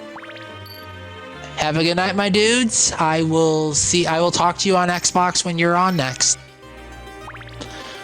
Also, the fact, Friday, I think, after I do grocery shopping, I will be doing some fighting game practice in the Discord server. If anyone is down to ever stop by, watch, say hello. I mean, I'm there. I'm probably gonna be over at my mom's, but if I'm able to get some time away from her while I'm there, I'll definitely tune in. I know. I'm just letting others know as well, in case if they ever want to stop by. I mean, I'm only playing 2 games at the moment, but I'm soon hoping to branch out for a little more. I just have to get controllers first, because most of my collection got withered down a bit.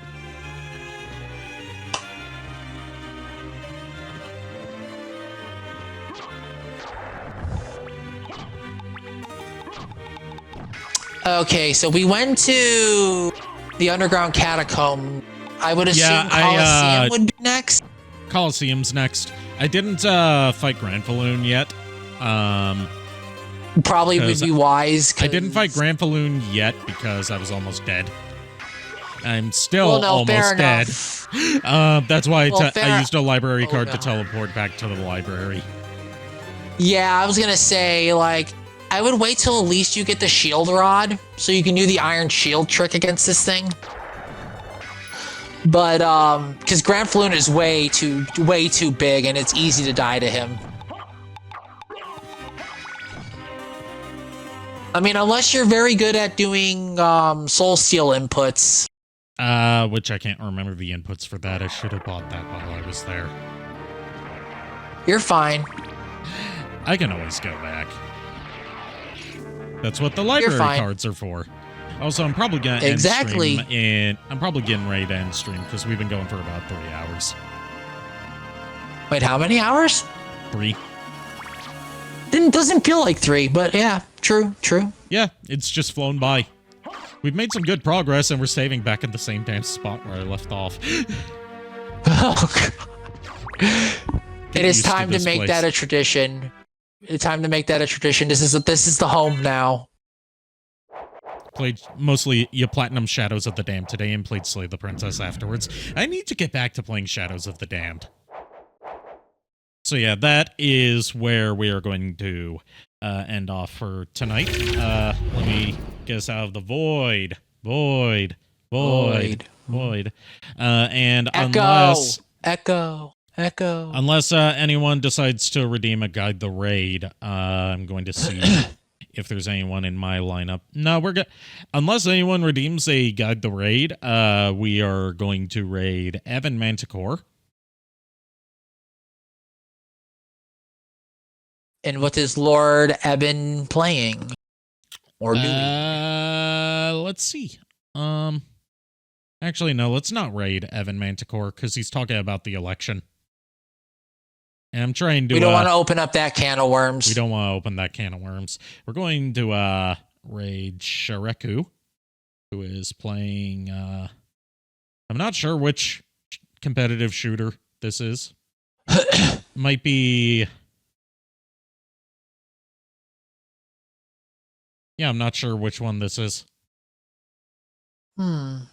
Actually, no. Either you know way, what? For she's good, playing competitively. For good vibes, we're going to raid Orange is Orange, who is playing Dungeonaire with Twitch chat. Sounds like a fun time. They're doing it. She's doing a game show basically, with quizzes about video games. My knowledge is only towards the classics. If it's anything modern. I mean, one of the questions was the question they just had was about Persona. Yeah, I know. I only know the basics of Persona. I do not know the lore. And it seems to be styled after like 8-bit stuff with Wario. Oh god. One question's about Metal Gear Solid. There we go. Chat. The answer to that question, by the way, is chaff grenades. So, thank you, everyone, for tuning in. Thank you to Niko for joining me on such short notice. I'll see you guys next time, which will probably be either tomorrow or Sunday. Until then, unpleasant dreams. Have a good night, everybody, and stay safe. Don't get bit, and stay out of the void. Just stay out of the void, please. Good night, everybody.